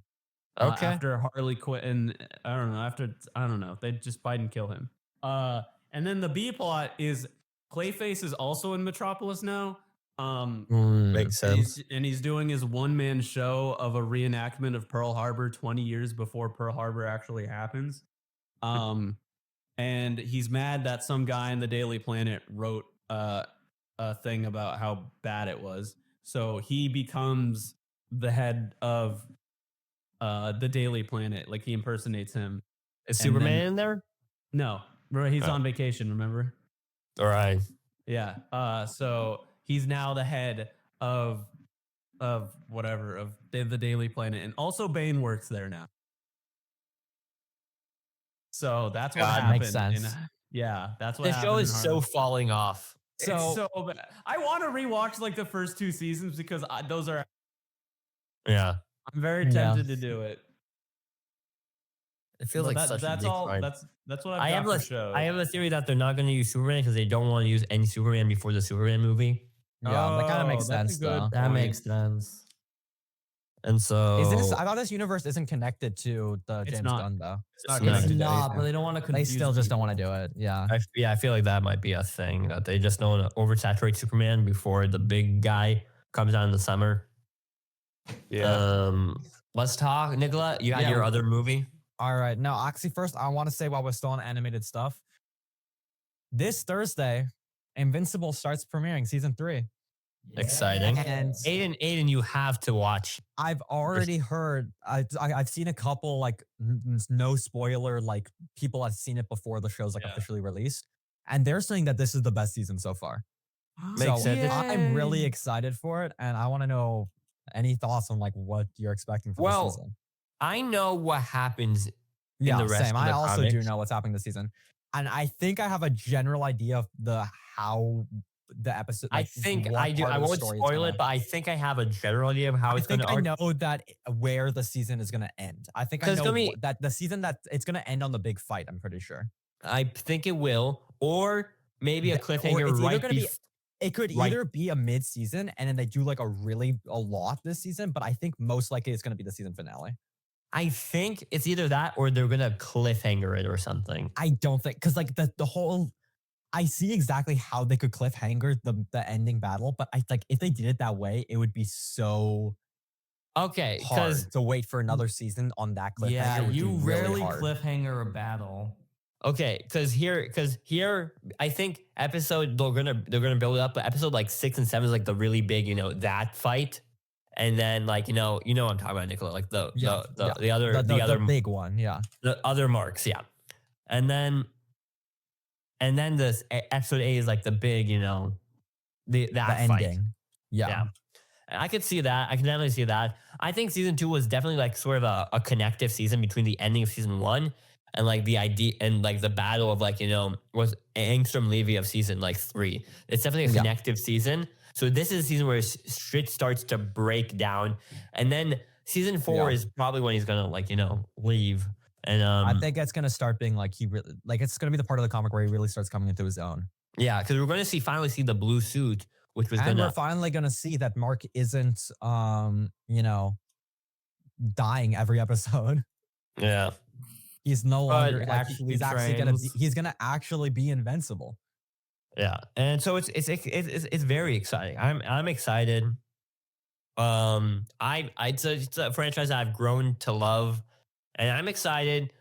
I really hope they can do it justice. And their plan is like what 8, 10 seasons, somewhere in that range. Yeah. Which makes sense. It's a very long arc, the comic. Yeah. But I'm excited. We'll probably cover it weekly as long as we're doing with Severance here. Yeah. And it's exciting because there are no mid-season breaks this time. All Finally. 8 weekly, and it's a nice, perfect weekly show we're gonna get, and that's really exciting. It's gonna And be just- my it- weekly show. Yeah. And it's gonna be really exciting to see a new, fresh superhero stuff that's Yeah. not in the same vein of Marvel and DC, because that's Yeah. something that's been oversaturated. Hopefully, I am excited for James Gunn's new DC universe. We're gonna see how that sort of plays out, but I really like alternative superhero media. Because obviously we have The Boys, that's sort of become sort of a joke within itself. I like it's set for a great season 5, but the way it is, it's still like a bit too edgy. Where It's gotten to that loop. Yeah. Invincible more toes the line of balancing well. I like Invincible because what they're not like trying to adapt it. They're basically doing it exactly the same as the comics. They're Yeah. basically trying to make visualize the comics. But just like a basically. better type, more written. Yeah. They just Um, basically they're just going back and cleaning it up a bit more and visualizing it. yeah. But And I there's guess always now- No, you can keep that. there's always these rumors about a live action Invincible movie since the show came out. I just don't like these type of comic books. I don't think they work in live action. That's my issue. I Yeah. think comics work comics and animation work so much better for this type of forms of content because you can just like show so much more stuff and like do the jokes and stuff like that. So much better with animation. Yeah. But there's always that possibility. I personally don't think that's I ever don't think going to it's be gonna made. happen. It wouldn't make sense to me. But because like it goes to the thing where like now we're actually seeing progress on like the 4 Beatles movies, you know? Yeah. And that's like something this I still never thought was happening? really going to be made. But they have like I think started casting a bit because we're hearing the big names. And so it goes to the idea of like there's a lot of things that I think are ambitious, but I don't know if they're ever going to be made and stuck in development hell. And like the Invincible live action movie, that doesn't seem like something that's ever going to happen. But this Beatles thing seems a bit more aptable to be made. But yeah, no, Invincible has become a really great sort of superhero property, and I'm excited to see how, in some ways, maybe it'll differentiate from the comics, and like maybe they'll make it a bit tighter because some of the comics the arcs go a bit too long. So I'm seeing how for a TV show that has like, even though it's a long comic, it's only like 8 episodes, 45-minute episodes. So they Yeah. are going to have to condense parts. Yeah. And so we're going to really see how that sort of plays out. But it is exciting because like that has definitely been one of the greater shows of the last decade. Yeah. I guess Um, I'm just gonna quickly talk about my movie then, because it's the only thing I've really watched on my own, that's other exciting. than Dexter. Aiden, So you have to watch I've- Invincible. You do. Okay. So I've started rewatching a lot of Studio Ghibli films. Interesting. And I Wind decided Rises. to start with The Wind Rises because it's about aeronautical engineering. So how could I not like it? Isn't Porco Rosso also about planes? A lot of his movies are about planes because he likes planes. He's actually really big into aviation. But Wind Rises is right now it is actually my favorite Studio Ghibli film. I think really it's like the another story. one he film. made. No, it's not. It came out in like 2013. I don't think it kinda was the feel last like- one he made. If you look at Ghibli Hideo, which one? timeline. No, Miyazaki made a bunch. Yeah, I made a bunch, but that was like, If you do it in Okay. order, I'm pretty sure Castle in the Sky came oh out no, it was after. when Marnie is there. No, you're was the right. last one, I think Yeah. that was 2014. But anyway, I really like the story. And It's we basically got- it follows fucking 9-year gap. a Japanese boy as a kid dreams about meeting this Italian, like who's like a really big. It's like takes place in the beginning. The like before part takes place in like the 1915s, 1910s, and he dreams that this super famous Italian inventor at the time. He dreams like he was meeting him, and he was saying the line, and like there's this really famous line. I used it for my review because I really liked it. He says, "Airplanes are beautiful dreams. Engineers turn dreams into reality." And Damn. that tells the boy, and then it tells the boy he You wants. should have put that in your essay for college. I should have done that. I know if I would have watched this film earlier. You just stolen it. Just stolen it. Yeah, but basically he gets the dream. He wants to be an aerospace engineer, but you have to keep an aeronautical engineer. And the story of the film is like it also starts after showing him like his backstory as a child. It then cuts to he's on a train. And on the train ride, it becomes like the big earthquake that happened in like 1925, I think. I forgot the name of the earthquake, but it's the big earthquake that hit Japan that time. And like a bunch of people got hurt. He was sitting next to like a young girl and like her nurse. And that's where the name of the movie comes from because she was saying a poem, "The wind rises, so we must live on." That's like the poem. It was a French poem. And like the whole theme of the movie is like, oh, it's can you still feel the wind? Can you hear the wind? And the theme of the movie is basically he eventually like it get to the future where it's like a couple years later and he's like a full like they're fully adults now. And the girl he met on the train is also an adult and they eventually meet back up and they get married. Issue is that girl gets tuberculosis because her mom also had tuberculosis, so she doesn't have long to live. And it's like talking about like how he's spending her last times together. While at the same time, he wants to design like he always had this vision to design aircraft and he has the passion to design aircraft because the aircraft he's always dreamed about making these aircraft, but he did really want to make because like the full quote about turning dreams into reality is aircrafts are not tools or weapons of war or like or machines to make money. They're dreams. And like, but he's stuck because it's right before World War II making these planes as weapons for Japan. The movie is basically a prelude for Pearl Harbor. And it's basically he's designed like it has a couple story arcs of him spending time with his wife and designing these aircraft. And it's like it's really beautiful because it's a Ghibli film and it's like really nice. And the movie basically ends with him back in the dream world meeting with the Italian guy. It's like I think it's basically saying it's after he's passed away. And he's seeing that like it's like after Japan lost the war. So he's like climbing through a wreckage of all these destroyed Japanese aircraft through like the smoke, and he sees his aircraft. So it turns out he designed the Japanese Zero fighter, and he sees it flying, and he meets back up, and he says, and he gets the final quote of the film, which is like a reinterpretation of the first quote, which is like airplanes are beautiful cursed dreams forced to be swallowed up by the sky, and then that's kind of how the movie ends. It's a really beautiful movie. I really like it. I love Ghibli films, and I'm really happy I'm rewatching. Have you seen many? I've seen My Neighbor Totoro. I think I've seen Spirited Away. Yeah. I think I've seen Howl's Moving Castle. Have you seen I think I've seen Ponyo? quite a few, but it's been quite a long time. I don't know if I've seen Ponyo, but it's been quite a long time. So I'm like, I've kind of wanted to rewatch them. I think That's the good. next one I'm going to watch is Porco Rosso because that's also a really good one that I haven't Other watched. plain one. It's another. I want to get to all the planes ones first, you know? Yeah, So Nicola, you must love the movie, the Disney movie Planes. Yeah, you must. obviously. love It was their best movie. Clearly, there was no flaws with that movie. There was a single flaw with it. It had planes. Bonus. I mean, yeah, the title was accurate. that was my movies. So that's it. So Aiden, give me your hatred and why I don't like Transformers 1 at all. Yeah, so you did watch Transformers 1 and you didn't like it. And Beck also really liked Transformers 1. So there's 2 against 1 on this one. Guys, Yeah. this guys, movie guys. fucking sucks dick. Oh No, my god. Bro I don't lost the think so. whimsy. Bro lost his whimsy. Oh Bro my, lost it's animated movies. so he like thinks animated movies are just for kids, basic. man. It's so basic. This movie is like, I'd rather watch a Transformers cartoon from like the fucking 90s than this movie. Okay, but that's like the golden era, so you can't. Yeah. Like, Yeah, like but these this two one- guys, like the voice acting, I did not like. Like The Chris voice acting's good. No, Voice acting is good. it was bad. This guy sucks. This guy And then, like, sucks. No, it's like, okay, like the animation's fine, I guess. I don't know. I wasn't really particularly wowed by it. And then the fucking, it was, I don't know. I found it so cringe when he said, I am Megatron. I am Optimus Prime. That was so No, stupid. That was What do you mean? badass. Optimus Prime literally died and became a Prime Soul. It's an Ultra Kill reference. And I don't know, it just felt so basic. Like, of course, that guy was a villain, you know? Yeah. Of course. I mean, don't know. You go in knowing he's going to become a villain. Not he's Megatron, the the- bad the- guy. You're Not Megatron, like the villain of the You're movie. waiting for the characters to realize he's the bad guy and see how that affects them.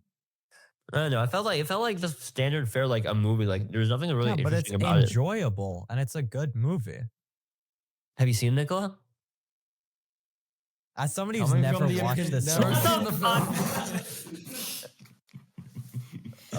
I don't know, guys. I can see how an Aiden would like it, but what's that It's supposed a to good mean? movie. What's that supposed they're to mean? Ray? they're a lower class of people, obviously. The Aidens. What the fuck do you mean by that, bro? No, I can see how Aiden would like this movie. You know, I those see how a Aiden degenerate people. gambler like Aiden would like this movie. Okay, I'm not the why- gambler. It's everyone Get the else. degenerate gambler one. I'm No, the no. one fucking playing Balatra in the middle of the podcast. No, guys, but I thought it was like When are we doing I, live Balatra? I don't know. I thought it was like fine. There's nothing like particularly special I thought about this movie. It didn't do anything like interesting. It was what I thought it was. Like the trailer kind of put it perfectly for me, I think.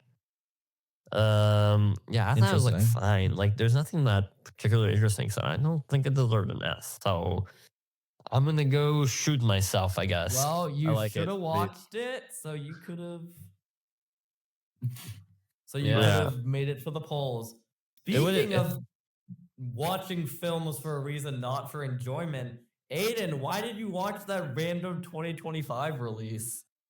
So, yeah. So remember how we're doing that thing where we're trying to watch as many 2025 movies as we can? Nope, I could not remember that at all. So I wanted to get one in at the very least. Don't ban. No, not that one. That one I Oh. wanted to see regardless. You're cordially invited. You're One of them cordially days. invited. What Are you directed- just like good with fucking like low bar and Amazon Prime sit like comedies? Yeah, no, maybe. this does feel like that. It Well, this feels like one- something this that one's randomly low bar. came out on Amazon Prime. Oh, it is. It is. It is actually that. Wow. Can you believe it? No way. It is exactly that. So basically, this movie is not very good. It's With like Will whatever. Ferrell and Reese Witherspoon, and they're cordial. So you would actually think that would be good, but actually, I don't really like Will. I like Will Ferrell, but I don't think he's like the comedic great. Because like, notice how for his biopic, they had to make him Lego to make it interesting. That's a I was- different guy. That's not the What do you mean? same That's Will guy. Ferrell. That's Is that not Will Pharrell. Ferrell? No, that's Will Ferrell. That's Pharrell Pharrell. Williams. No, that's Pharrell. Will I Ferrell. don't know what type of racism this is, but it's a type. I can't tell what. Like, is it Pharrellism? I don't it's know. racist, but I know it is. It's Will Ferrell. What do you mean? Anyway, Pharrell so Williams. here's what happens in the movie. Basically, Will Ferrell's daughter is getting married to this guy, and he's not having a good time about that. But they're gonna get married at this island where him and his wife got married. So he writes down there. He calls. He says, "Let's make the reservation." And the lady's like, "Okay, you're a friend of the family. Let me write that down. Oh, my pen is out of ink." And then she dies. So then we cut to Reese Witherspoon's character, who's like David Zaslav of Discovery Channel. And her sister is getting married. And they're like, "Wow, we should get that one island that grandma used to go live on. We should rent that out for the No. same exact time that the other characters did it." No And so then way. Fix-It Felix answers the phone, and he's like, "Hey, would you like to make a reservation? Let's put it on the same day. Reminder, we can only have one wedding booked per weekend." So Guys, that I'm takes- seeing a conflict coming up. we're seeing a conflict coming up in the first 5 minutes of the movie. Oh, no! This is terrible news. So then the movie and the sister's a is- lesbian. No, Or- no. I don't know if there was a gay person in this movie at all. Come on, Reese Witherspoon get together. Get Oh, your act together. I saw No, a lesbian couple in the trailer. It's like the Spider-Man No. actor. We can't let it be woke, too woke, you know? No woke or Can't have it annoying. too woke. Okay, so it isn't woke, but it is annoying. This movie is very predictable. None of the jokes are funny. Guys, you know how I think I've said this before, but you don't really notice good editing unless it's like part of the style. But bad editing is always Yeah. noticeable. Oh, yes. Yeah. The editing in this movie is so bad. It's It a very cuts- thankless profession. cuts people cuts people off mid-sentence. So little continuity. It's so fast that like it doesn't give you time to even linger on the bad jokes. It just like says joke, cuts immediately to the next thing. It's very fast. All the characters act really weird. Like they all like flip-flop. Like they're all on they all drank a potion that makes them like the most sad or happy or angry that a person could be, and they can just flip between each of them. They're like in the Super Princess Peach game where she has a mood thing. It's like that. Well, that's all how the- drinking works, Aiden.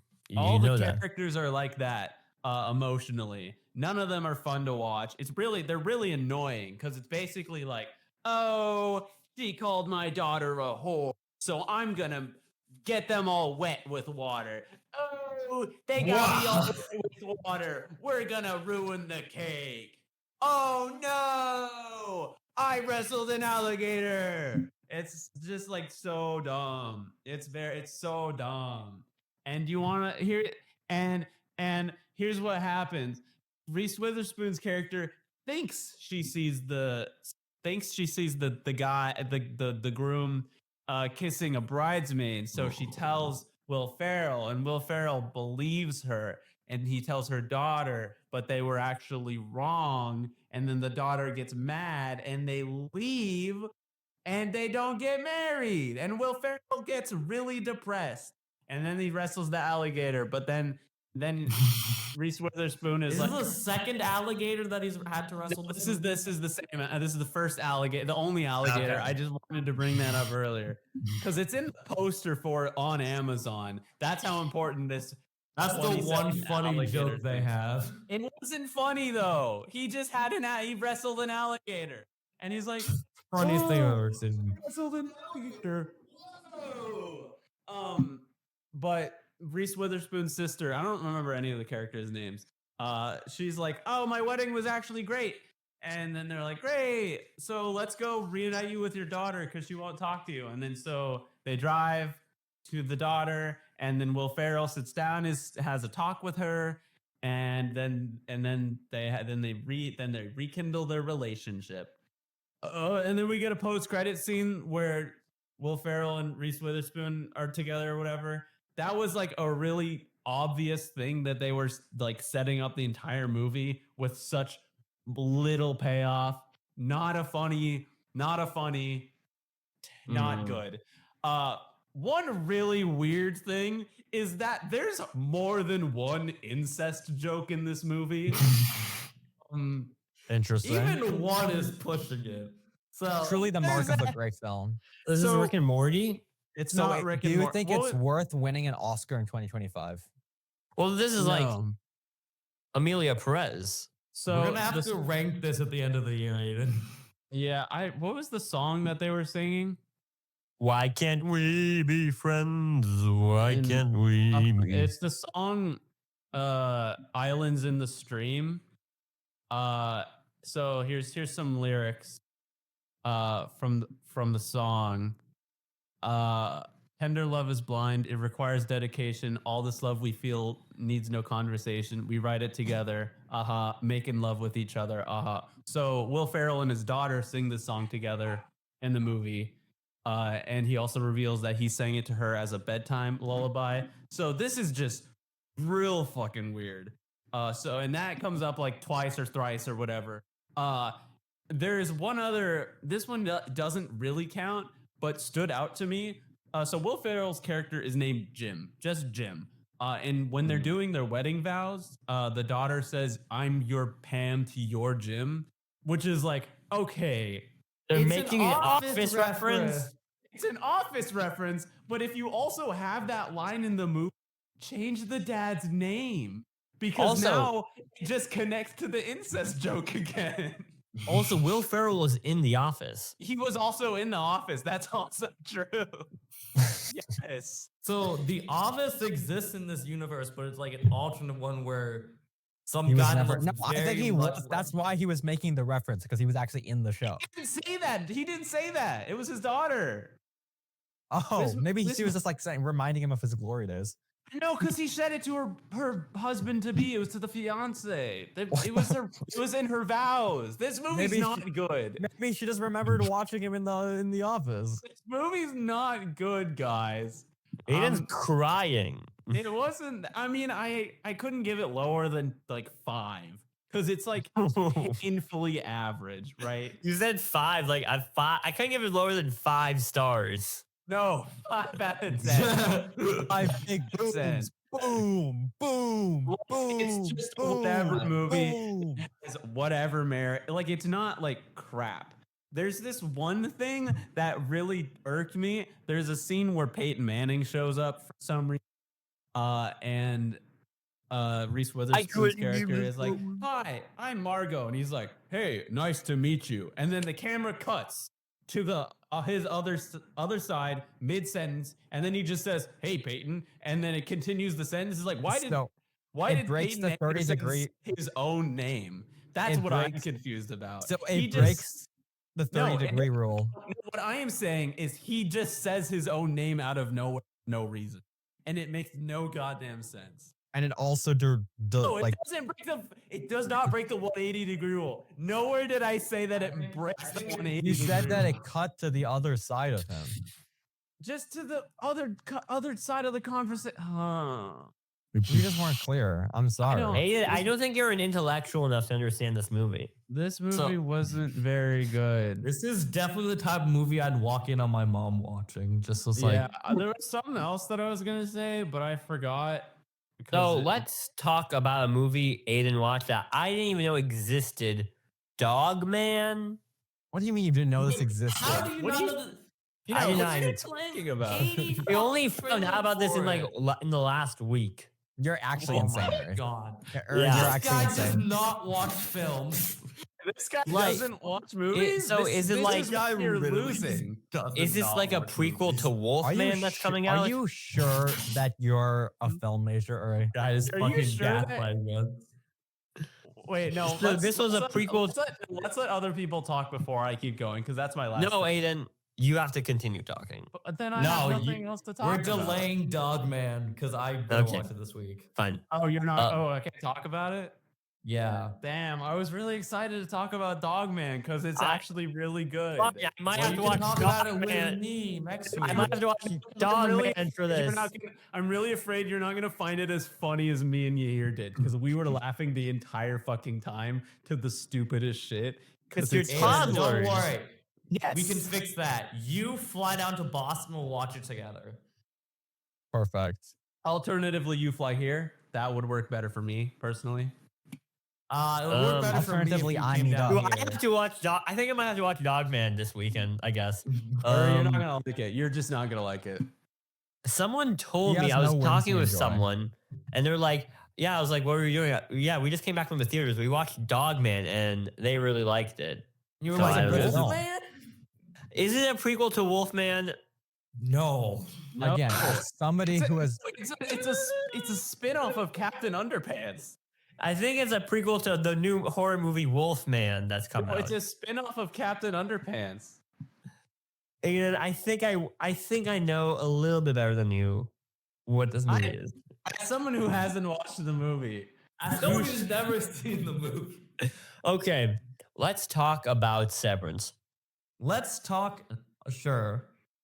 So this was a really good episode. I think it's probably my favorite episode of the 3 so far because it's like we get to see the focus of both the innies and the outies this time. And I would say it was a pretty good episode, but the ending left me really, really hyped for the next episode. Yeah, definitely gonna be like a backstory episode. Yeah. Like flashbacks. makes sense. And so this episode is a very interesting episode where we follow a few storylines here. And the idea is Mark and the innies, at least Mark and Helly, they're trying to find Miss Casey, and they managed to get into this room they remember from last season. It's called the goat room, and guys, this show sounds so random, but it's peak. I know it sounds The weird. goat room. So There's a room room. is full of goats, and a And- guy the- dressed like a goat. Yeah, So and there's the typical goat room from every and- office. and then Makes they're sense. trying to be Yeah. like, they're trying to find Miss Casey, who's his wife on the outside. And Brienne of Tarth comes in, and she's all like, I'm in charge of this place. You have to leave. And then they're all like, but if you guys were missing, who would try to find you? And she's like, fuck. She did come in here, Miss Casey. And they're like, but before you leave, show us your bellies. And so they show the bellies, and there's no pouches there, guys. I'm really confused. How the hell does the goat room relate to any of this? We don't know. We don't know, and if that's it's a kind of the funny mystery. bit or if it's like actually very important. That's The what this director show just kind really of likes magically goats. masters. It balances between how much of this is actually important and how much of it is just kind of a bit. And it blends out with mystery incredibly well. And so I do have this big fear of the show that will this show be too random for its own good? Where will they have a good enough solution for all of this Can they randomness? tie it all together satisfyingly? I hope it does, because the show right now is doing a very well job. Miss Cobell from last season, she's like driving, and like she wants to get back into Lumen, and Helena who meets her, and she's like, okay, you can come back in, but then she at the last moment she decides not to go with her and walks away. And Beck, what do you think of that moment? I think that she thinks she's gonna die. Yeah, I think it has Get killed. implications. yeah, and I think what this show is just so masterful in so many ways. Like it manages to like keep your attention, but also really it's just so well. They do like cinematography, but also like the mystery. Like they work so well to craft like an engaging piece of storytelling. Yeah, I also think one of the hardest scenes to watch in the episode was the one where Ooh. it's like the Yeah. interview, the like visitation one. So It's let's like, talk that's about the- what I think is the best part of this episode and also the core of this episode. Yeah, Where essentially you have Dylan G, who sort of seems like he might betray the macro data refinement team, and like he might not fully work with them. And they're saying he's focusing on the work instead of helping find Miss Casey. And so they're like, they see that and they help him by essentially they manage to get his Audi's wife to come and talk to him. And he like doesn't know who she is, but she tells him all about his life. And it turns out because he always thought about himself like this very big, grandiose way in season 1. He's like, I'm a guy who does muscle shows on the outside. But then he finds out that his Audi is just kind of a fuck up who can't keep a job. And that really depresses him because it's like, I'm just a fuck up. And that was really fucking sad.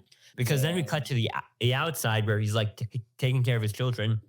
And like he's saying to his wife, so how was it? And she was like, it was weird, but it was good. Weird good. And he's just kind of like sad because like he knows like he's just a fuck up, like, and he can't really do anything. And I was just so sad, Beck. Yeah, I don't know how that was supposed to make him feel better. Just knowing, like, Sometimes the seeing truth that, hurts. you know? I think it's symbolism. It's talking about how ignorance is bliss. I I guess. think you got to think about it. It's a metaphor. Nicola could not pull off his commentary well enough. He just- It's a metaphor. It's a metaphor. You got to think about it that way. Just think about it. Think about it. But no, and just like it's a really sad moment because it kind of represents like he's idealized himself to be some sort of big outsider guy where I'm like, he just like it just destroys him. And I think this is the moment that like, he's like, will he even want to like be reintegrated when he's just such a fuck up? Like, will he want to even leave the macro refinement place? Will he even want to leave? yeah. And so I think we're going to see how that storyline threads out. And Irving, on the other hand, is really missing Bert. And he's been drawing a lot of like, because like his Audi on the outside is a painter. And when he's talking to one of Bert's old colleagues, they look through the drawing, and it turns out he made a drawing of this hallway called the exports room. So we're seeing how that's sort of mystery. And the show is just the show is so good, like throwing breadcrumbs to sort of catch you on to different points. Yeah. But essentially, yeah. I did like this episode. I don't think it was as good as either of the first two. Yeah. I would say a lot of it's a bit of the slowing down before we get to the really big storylines, you know? Yeah.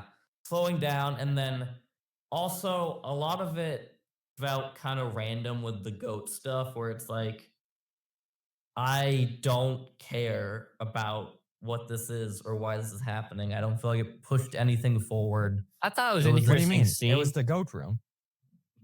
I thought it was an interesting scene, but I could see how you could think that. Because also, another thing that I feel like they should just address this by now at this point. How does Mark not realize his wife is just fucking alive at this point? He should just know that he does now at the end of the episode. But he was kind of bouncing around this for like 3 episodes, but come on, dude. He finally meets a lady who helped reintegrate Petey last season. Like she used to work at Lumen. And she tells him your wife is alive. And in the first season, he was initially hesitant to be reintegrated, but now that he knows information, he's just ready to go. And it leaves on such an amazing last scene where like we see how the reintegration process works. In fact, that was my favorite scene of the episode. Yeah.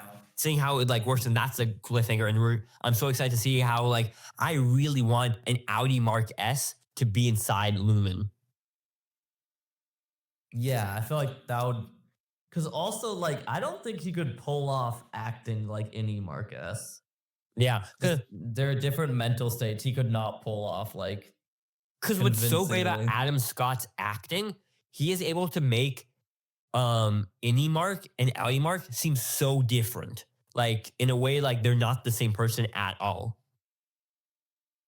Yeah, and like Audi Mark is going to have a tough time acting as Innie Mark, and we're going to see how that balance sort of plays out. And I have a theory that maybe they're going to pull this out that Helly is just Helena. I know. Yeah, Actually, that the names mine up. It's detonate. I saw like a lot of like breakdowns of like the slight like things that hints for it. I think like you introduced that idea last episode, and as a thing in my head, I do think that's the direction they're going. Yeah, I feel like it's gonna be like a trick they're gonna pull up in like a few episodes. I'd like to solve the puzzle. And so we're leaving on this really interesting point. Everything's really starting to build up to this big climactic moment, because we're also getting this thing where Mark S is almost done with Cold Harbor. So we're going to have to see how that sort of plays out as well. Do we know if this is a 3-season show or if they're ending it after 2? I don't think I think it was renewed for season 3, I think. Yeah. Okay. Which is good, because I feel like this is a show that needs a mystery to keep going for a bit. I think it's if it would be a 4-season show, that would be amazing. That seems like a good arc for like this type of show, or even 3. If they could tell the story within 3 concise seasons, that would be amazing. As long as they don't like stretch it out, I'm fine with anything. But I don't think it does. I feel like it manages to keep it tight pretty prevalently. But just masterful direction from Ben Stiller. He has such a good way of like controlling the sort of like the frame and the composition of this. And something that I think is also introduced is sort of the idea of the interplay of like sort of what like, because like we see like I feel like we're really humanizing Mr. Milchick this season, you know? Yeah. And we're saying like what and we're saying what does it mean to be black in a company like Lumen, you know? Yeah, that scene was, because I don't know what the fuck was happening. So Beck, describe the scene for us who are not aware. So basically, there's this guy, and they're like, okay, we'd like to give you a gift. We're going to give you portraits of all the Lumen founders, but we painted them black instead of white so you can relate to them more. Makes sense. It's like the goat room. And he had to because he's not aware when Lumen isn't listening, because they could always be listening. He had to pretend to be like, this is awesome, you know? And because the person who's like the sort of the connector between the board and him is also black. And so I feel like she's like a former Mr. Milchick. Like, she's been in that position before where she knows she just has to smile. Maybe she's Yeah. been brainwashed, and at that point, and they're trying to brainwash him too. Yeah. And It's so we're going to seeing, become like a Get Out situation. no, but Not going to be Get Out. I think it's situation. more of Nicola, I don't want to totally disregard that. I think it's more of like not a physical brainwashing, but more like a corporate ideology that just brainwashes you to doing these actions when you don't really know how to fight back. Yeah, I see that. And I really want to see it. I do not have Apple TV, and I got to figure out how to get it. Nicola, I will Apple give you TV is- Apple TV Plus. Apple TV is so great because they just throw a bunch of money at just like passion projects of people that like Yeah, genuinely, if kinda I like can get, because then I obscure. can get Silo season 2. I can get what else? You can rewatch Severance. Argyle. Severance. I can rewatch Argyle. I can finally fully complete the Monsterverse. But the Tetris thing is, movie. also Beck, Tetris. only if you're like a really famous like actors and like people will they give you passion projects. Not like True, any that is true. indie people at all. That is Yeah. true. But no, it's like, and so we're left off a really good hook, and I'm excited. It's such a great show. I suggest anyone who hasn't seen it to watch it. It manages to balance mystery and like suspense so well with also really good comedy moments and like really amazing acting. Like Zach Sherry he's been like a small player in this industry, but you've seen him like so many things. Like the guy who plays Dylan G, like he was in Fallout, he was in You, he was in Succession. Yeah, he's in just a lot of small roles, and he's always really funny in all of them. And so now we're seeing like his time to shine in Severance. Okay, my stuff now. I could quickly just say like a few things. I don't have much to Okay, say. yeah. I rewatched Wreck-It Ralph. Fucking banger movie. That's like part of Disney's like peak, I would say, era. Like It has we had the Sonic Disney, in it. we had the Disney like sort of renaissance in the 90s, but then like Yeah. we had an era between like I don't know like the early like Disney like good like I don't know mid 2010s to like sort of the era before like sort of the now where it feels more like sluggish Disney. Yeah. We had like a great peak because I don't think Frozen is an overrated movie at all. I like think Frozen. Frozen's Yeah. really good. I think like Big that whole Hero 6 is also overhated. Yeah, I really yeah. love Big Hero 6. I think like Big Hero 6, Wreck-It Ralph, Tangled. Frozen, Tangled. Tangled's That- a banger. I love Tangled. You rewatched Tangled this week, I right? did rewatch Tangled. That's one of my sister's favorite movies. I mean, it's a Yeah. fantastic movie. Like that whole era is good. Like there are those movies in the early 2000s. Chicken Little, Bolt. Meet the Mhm. Robinsons. I like Yeah. I actually like all three of those movies. But like Come on, they don't guys. have the what are we same doing? impact. Oh, Yeah, no, by but- far. But like then they started cooking again. Yeah, because like when you get that sort of era, but then when you get sort of like I don't know Frozen 2, Wreck-It Ralph 2, that's when it kind of Yeah, then it It's comes almost back in. like they've had a track record that sequels are just not that good. That's Yeah, but not what- necessarily true though. Kind of is though. They have more cases of sequels being bad than sequels being good. Well, yeah, that's true. Yeah. But again, not necessarily always. And What then- about I wouldn't Planes bet on 2, it. Nicola? I Planes forgot. 2 Yeah, Fire I and forgot Rescue. I forgot they Where they made fight that. the California fires. Yeah, I Again. forgot. Again, early 2010s, whatever fucking movie. yeah, but no, Yeah. Wreck-It Ralph is an amazing movie. Of course. I watched. Let's see. You watched Nose for Hawk 2. I watched Nosferatu, Original. the original The one. original? It's kind of a boring movie. Gonna be honest. Yeah, of No course it is. way. Of course. You have the to watch it for like overreal- media histories or like a class. I'm in a global screen cultures class. so, I've noticed on your letterbox just logging a bunch of 1920s. Like, because I want yeah, to see if I could do every single one in my classes. It's fun. Yeah. I mean, technically you're supposed to, right? Because it's homework. Yeah. Yeah. But that's what I've been watching. That's it. All right. all right. Beck, you've got what, 2 movies? Are you I gonna got finish a this lot off? to talk about. You've I got 2 5-star movies. 4. I got Four. 4. 5-star movie. You can name them. Give us the names. All right. First, we're talking about Tangled. Second, we're talking about Dear Kelly. Third, we're talking about Rocky Horror Picture Show Live. And you already Oh, watched you this? watched We're it talking live? about I'm Still Here. You can't say live is the same thing. You can't say that those are the same thing, Beck. Yes, I can. No, you can't. Okay. Those aren't the same. We'll get to that last, you know? So Are you Beck, saying live as in like everyone got up in the audience? Okay, so Because it's that first, kind of movie. Tangled. Now, Tangled is a film I know I've seen, but I remember like 2 things about it. you don't what remember are those fucking ones? Tangled? Yeah. So Beck, Tangled's an awesome movie, Beck. I know, which is like I should probably rewatch it. So I rewatched Tangled, and I'm like, great film, good film. I Good all think the the way only through. I think the only thing is that like the songs are good, but some of them are kind of weak. Like I think weak overall. Yeah, Like I song think from- the song. I did not really notice the songs. Really, they felt like a lot. They felt like there weren't that many of them, and they weren't like long, and they weren't really focused on. No, I mean they're good ones for sure. I like the mom in the Yeah. tower. That's a good song. And like Yeah, the one about Moon was the best. I the like the reprise, the lights one. I the think. lantern song. Yeah. All good, all great. Just like not a lot going on with them.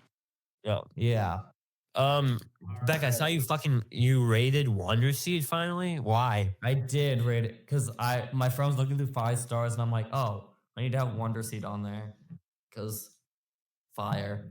Okay, next, Dear Kelly. Now, What's that? Aiden last week got to talk about a YouTuber that made like a movie type thing. And I'm like, well, there was a YouTuber I watched that just made a movie type thing, so I should watch that. And it's called Dear Kelly. Okay. Now, okay, Dear Kelly, here's what it is. There's this guy, and his name is, I'm fucking blanking on it. Is it Kelly? Fuck. No, it's not Kelly. No, it is Kelly. Amazing. I can't believe I fucking forgot that. Kelly Johnson. We're talking about Kelly Johnson. Who I'm the gonna fuck go is to- Kelly Kelly Johnson? Kelly, I'm gonna go get a burrito, or a quesadilla No, right that- now, real quick. I'm Okay. hungry. I need to eat. I'll be Kelly right back. Johnson. That Kelly Johnson. Yes. The aeronautical engineer Kelly Johnson. No, not the aeronautical engineer. I'm going to blow my brains out if you talk about aeronautical. Far right activist Kelly Johnson. Wait, Now, what? we are Kelly first Johnson. We're first introduced to him going to a White Lives Matter rally, holding a flagpole with 4 flags: Trump 2024, Don't Tread on Me, an American flag, and a 4th one I don't remember. But Is like a this giant like- flagpole stick? It's a Is this like documentary. Is it like sort of what was it like? Am I racist sort of thing? Well, it follows like a documentarian who like films a bunch of random like far right people. He made Displaced Rules for HBO. Oh, Have it's you seen Andrew that? Callahan. Yeah, Andrew Callahan. Oh, I know Andrew Callahan. Yeah. Yeah, Andrew Callahan. So he's pretending Oh. sort of to infiltrate. Yeah. So I thought you said he where's it- was the racist. No. So he finds Kelly Johnson waving the 4 flags, and he's like, wow, this is cool. But then something piques his interest. This guy's like, fuck Bill Joyner. Bill Joyner stole my house. Bill Joyner destroyed my family. You talking about Bill I Joyner fucking hate somebody? this guy, Bill Joyner. And we will hear a lot about Bill Joyner in this film. Because Kelly Johnson is a generational hater of Bill Joyner. Now, Are you sure this isn't the aeronautical engineer? no, this is not the aeronautical What year does engineer. this take place in? 2021. Okay, it is not the aeronautical engineer. Okay, I don't think so this is about Bill aeronautical Joyner- engineering. Oh, wait, you just reminded me what that one thing about You're Cordially Invited. I just remembered what it was. There's an LA Fires joke in the movie. What was the movie? It was 2025, right? Holy This shit. year, I don't know how they got that in there. They pushed that in right before release.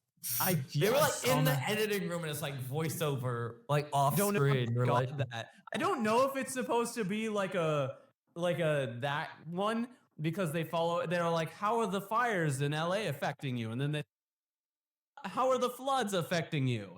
And it's like, I don't know if stupid. I don't know if this is a joke based on like they don't know what the hell's going on, or it's a really, really random, timely, like, why the fuck did you make that? That sounds joke? very not tasteful at all. No, anyway, that was what I wanted to say. I forgot what it was, but that was also in that movie. all right, Okay, let keep going me about catch Kelly. Aiden. Let me catch Aiden up. Kelly Johnson, far Yeah. right guy. Yeah.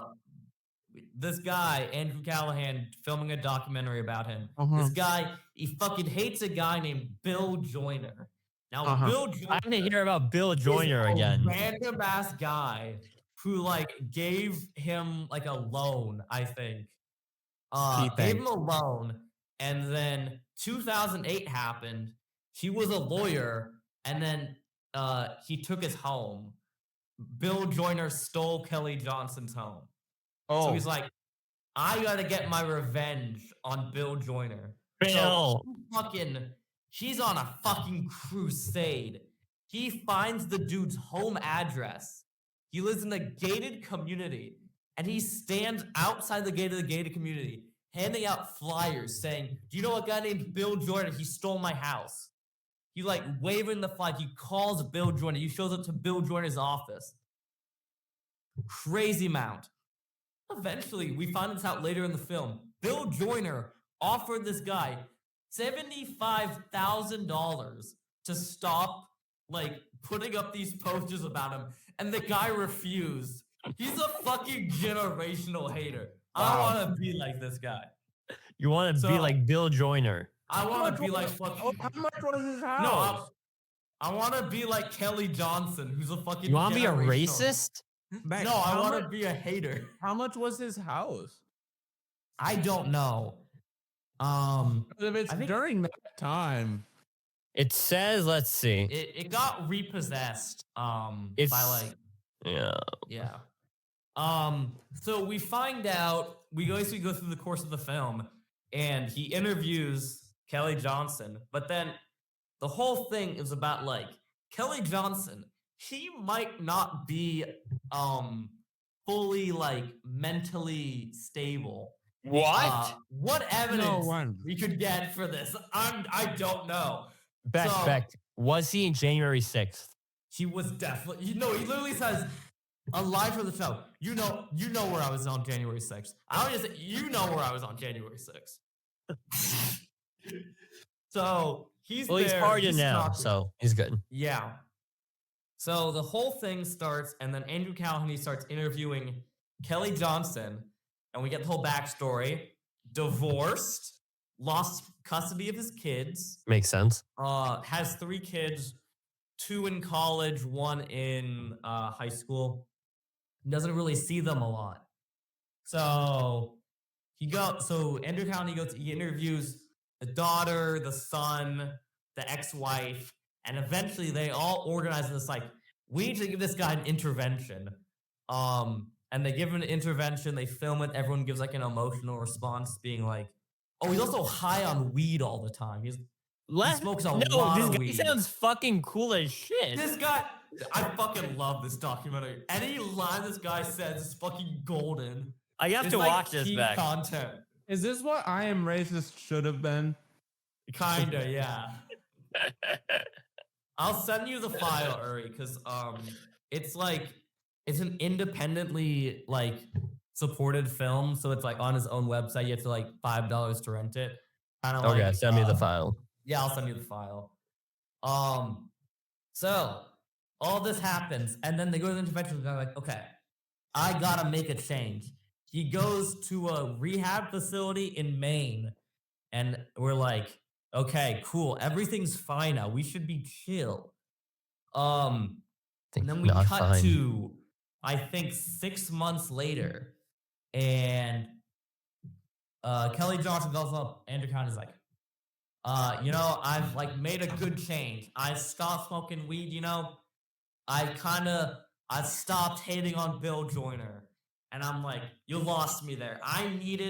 There is a scene where Andrew Callahan and Kelly Johnson put on ghillie suits, like camouflage suits, and sneak into the hills behind the gated community with a telescope, try to get a sight on Bill Joyner in his home. I don't know how any of this was legal. But they pushed the line a lot. It's really funny. I thought they were gonna fucking like break into his house. So all this happens, and Guys, he's like, it just okay, started raining.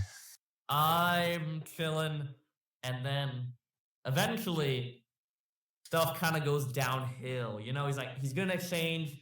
He stopped smoking the weed, but he still hasn't like connected with his family a lot. And then the worst example was there was one daughter who was like in the hospital. The other day I was like calling the dad, being like, I need you to come here. Your daughter's in the hospital. And he's like, I can't make it.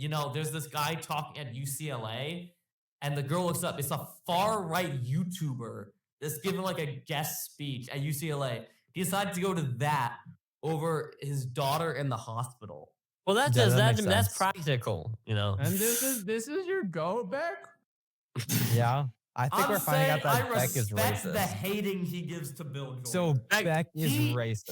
He respects the content, Beck, I think you're just a racist. I think so too. So Wait, Beck Lyons is a bad all guy? that happens, and then like the whole theme of the movie, as he lays it out, is like, does like losing like a lot of like connection and family bring you into like the alt-right pipeline? Like him losing his house in 2008, did that drive him towards his political beliefs in like 2020? So it's like, talk about that. That's the end of the film.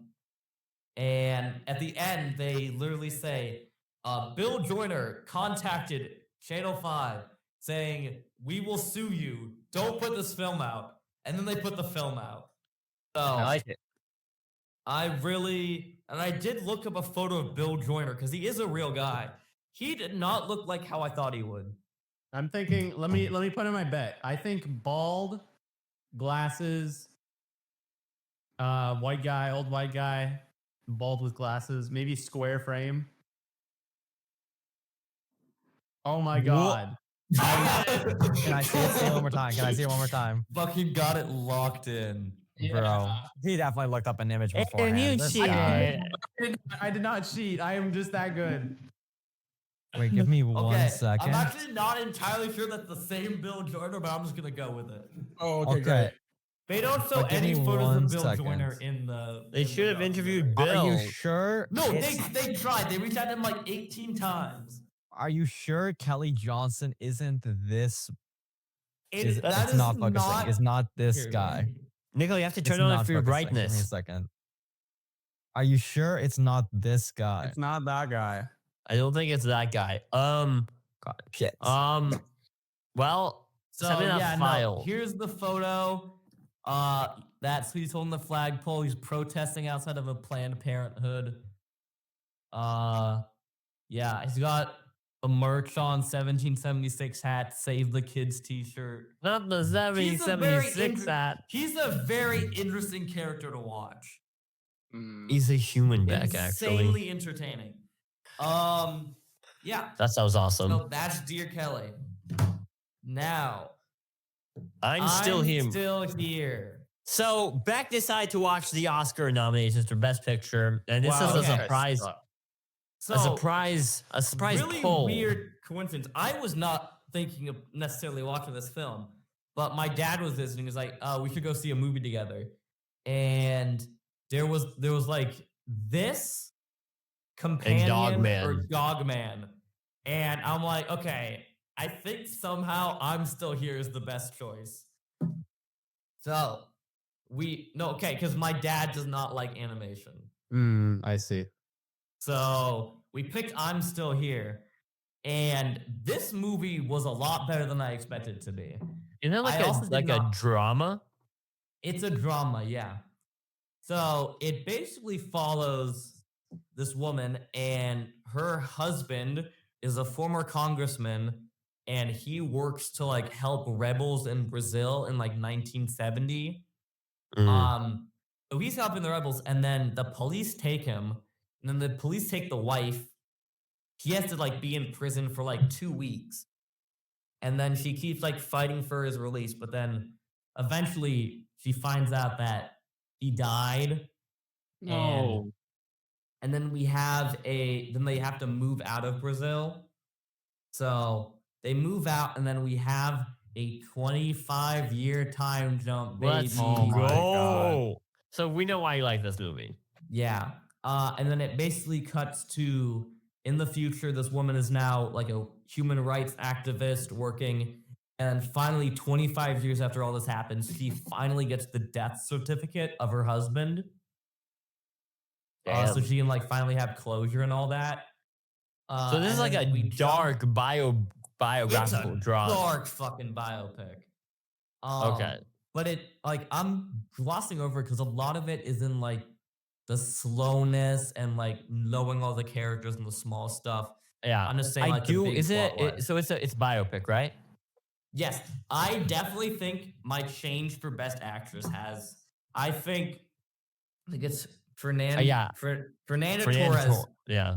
She's my pick for best actress now. She Yeah. fucking No, she kills won the this Golden role. Globe. I think it's gonna be her. Yeah.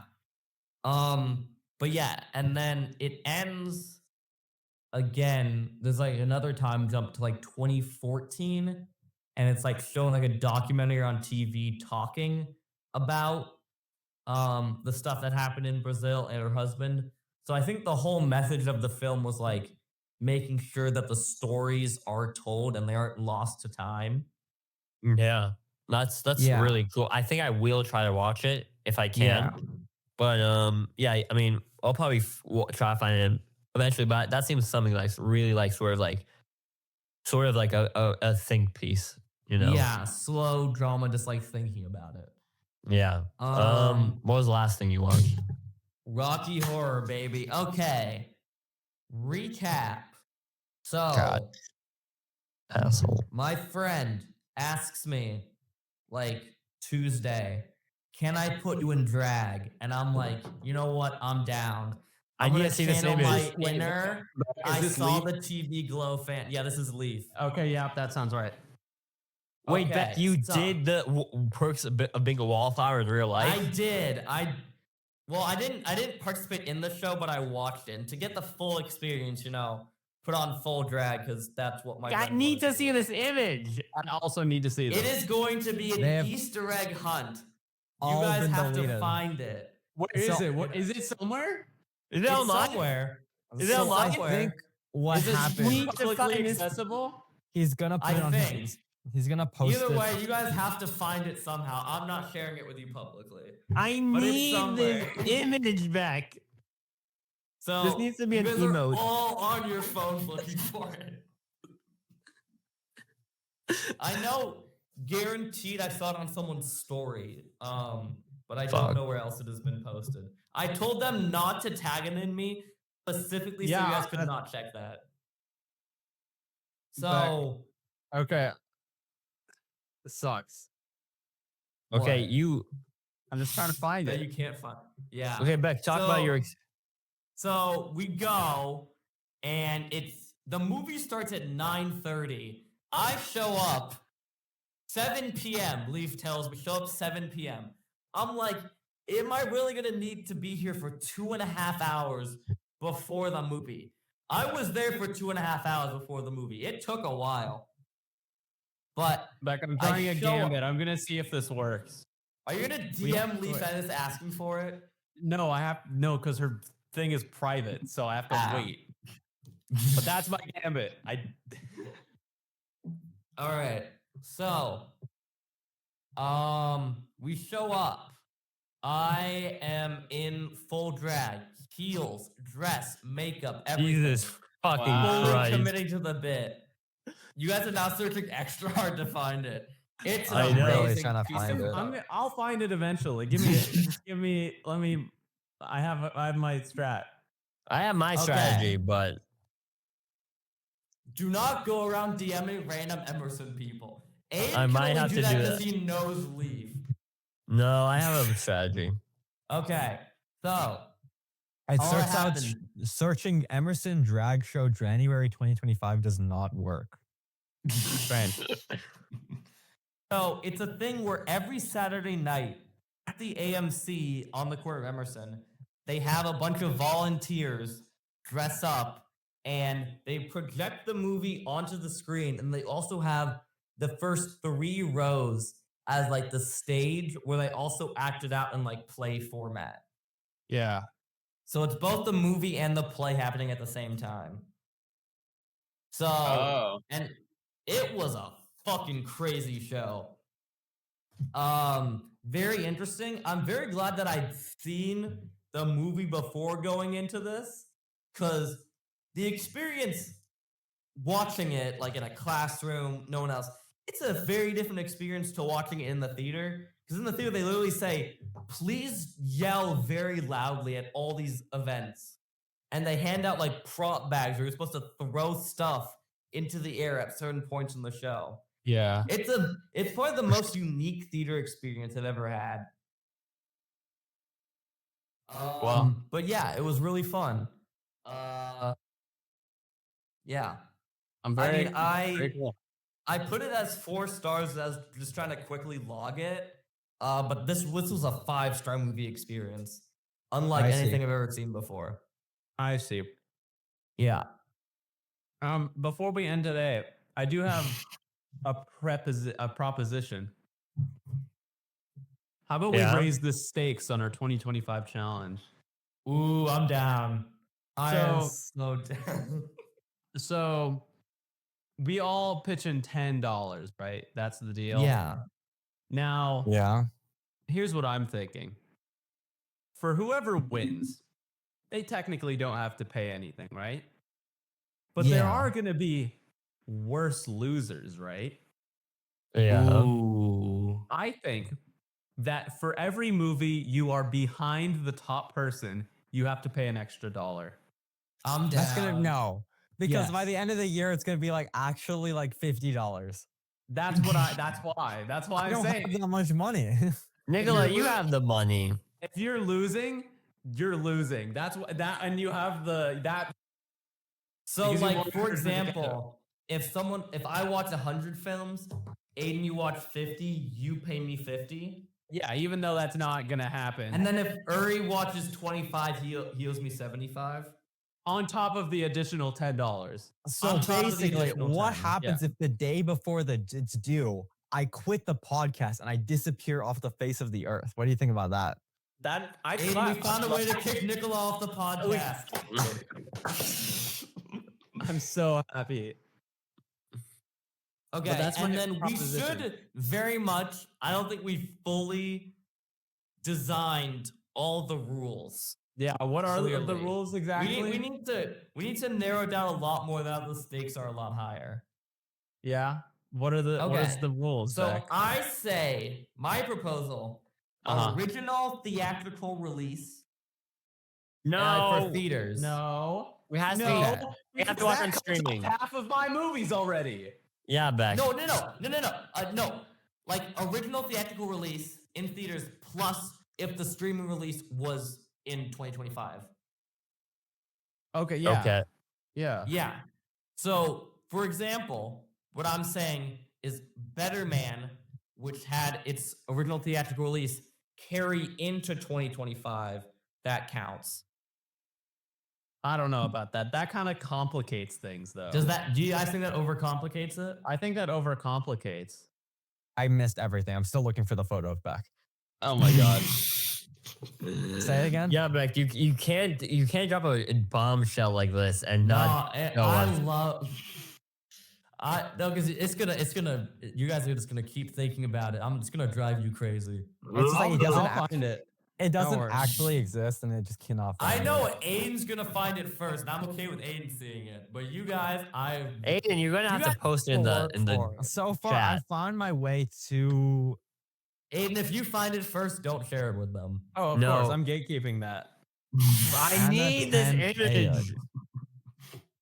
Okay, well, Yeah. this has But, been like, the Celsius guys, podcast. the journey of Beck Lyons has been very long at Emerson, you know. First, we had the RuPaul's Drag Race Live, you know. Yeah. You guys, what? And then now we've gone fully into me actually doing drag. Wow. What a turnaround. It's called character growth. It might be. Yeah, you know, I've hit the gayest straight man. I need to hit the transist cis man, you know. Greg, I Hold think on, it might be a lot more trans. Celeste, you know. That might be Love, Beck I saw the Lyons. TV glow, you know, just gotta hit all the marks. It's too dark though. I can't see a proper photo of you. But that might be you. That looks like the side of your head. Did No Nicola way. win? No way Nicola found Nicola, it. show the camera. I'll confirm if it's Is me or that not. the side of your head? I actually cannot tell. I don't I know can't- what this Can image you is. send me the photo? Sure. Okay, guys, this has been the Celsius podcast. Watch Dear Kelly. That's Or direct. you should watch Dogman. That way you can No, be what? prepared for next week. Watch Dear Kelly. Amazing film. Always use Watch Celsius. Dexter. Thanks for watching. Thanks Goodbye. for watching.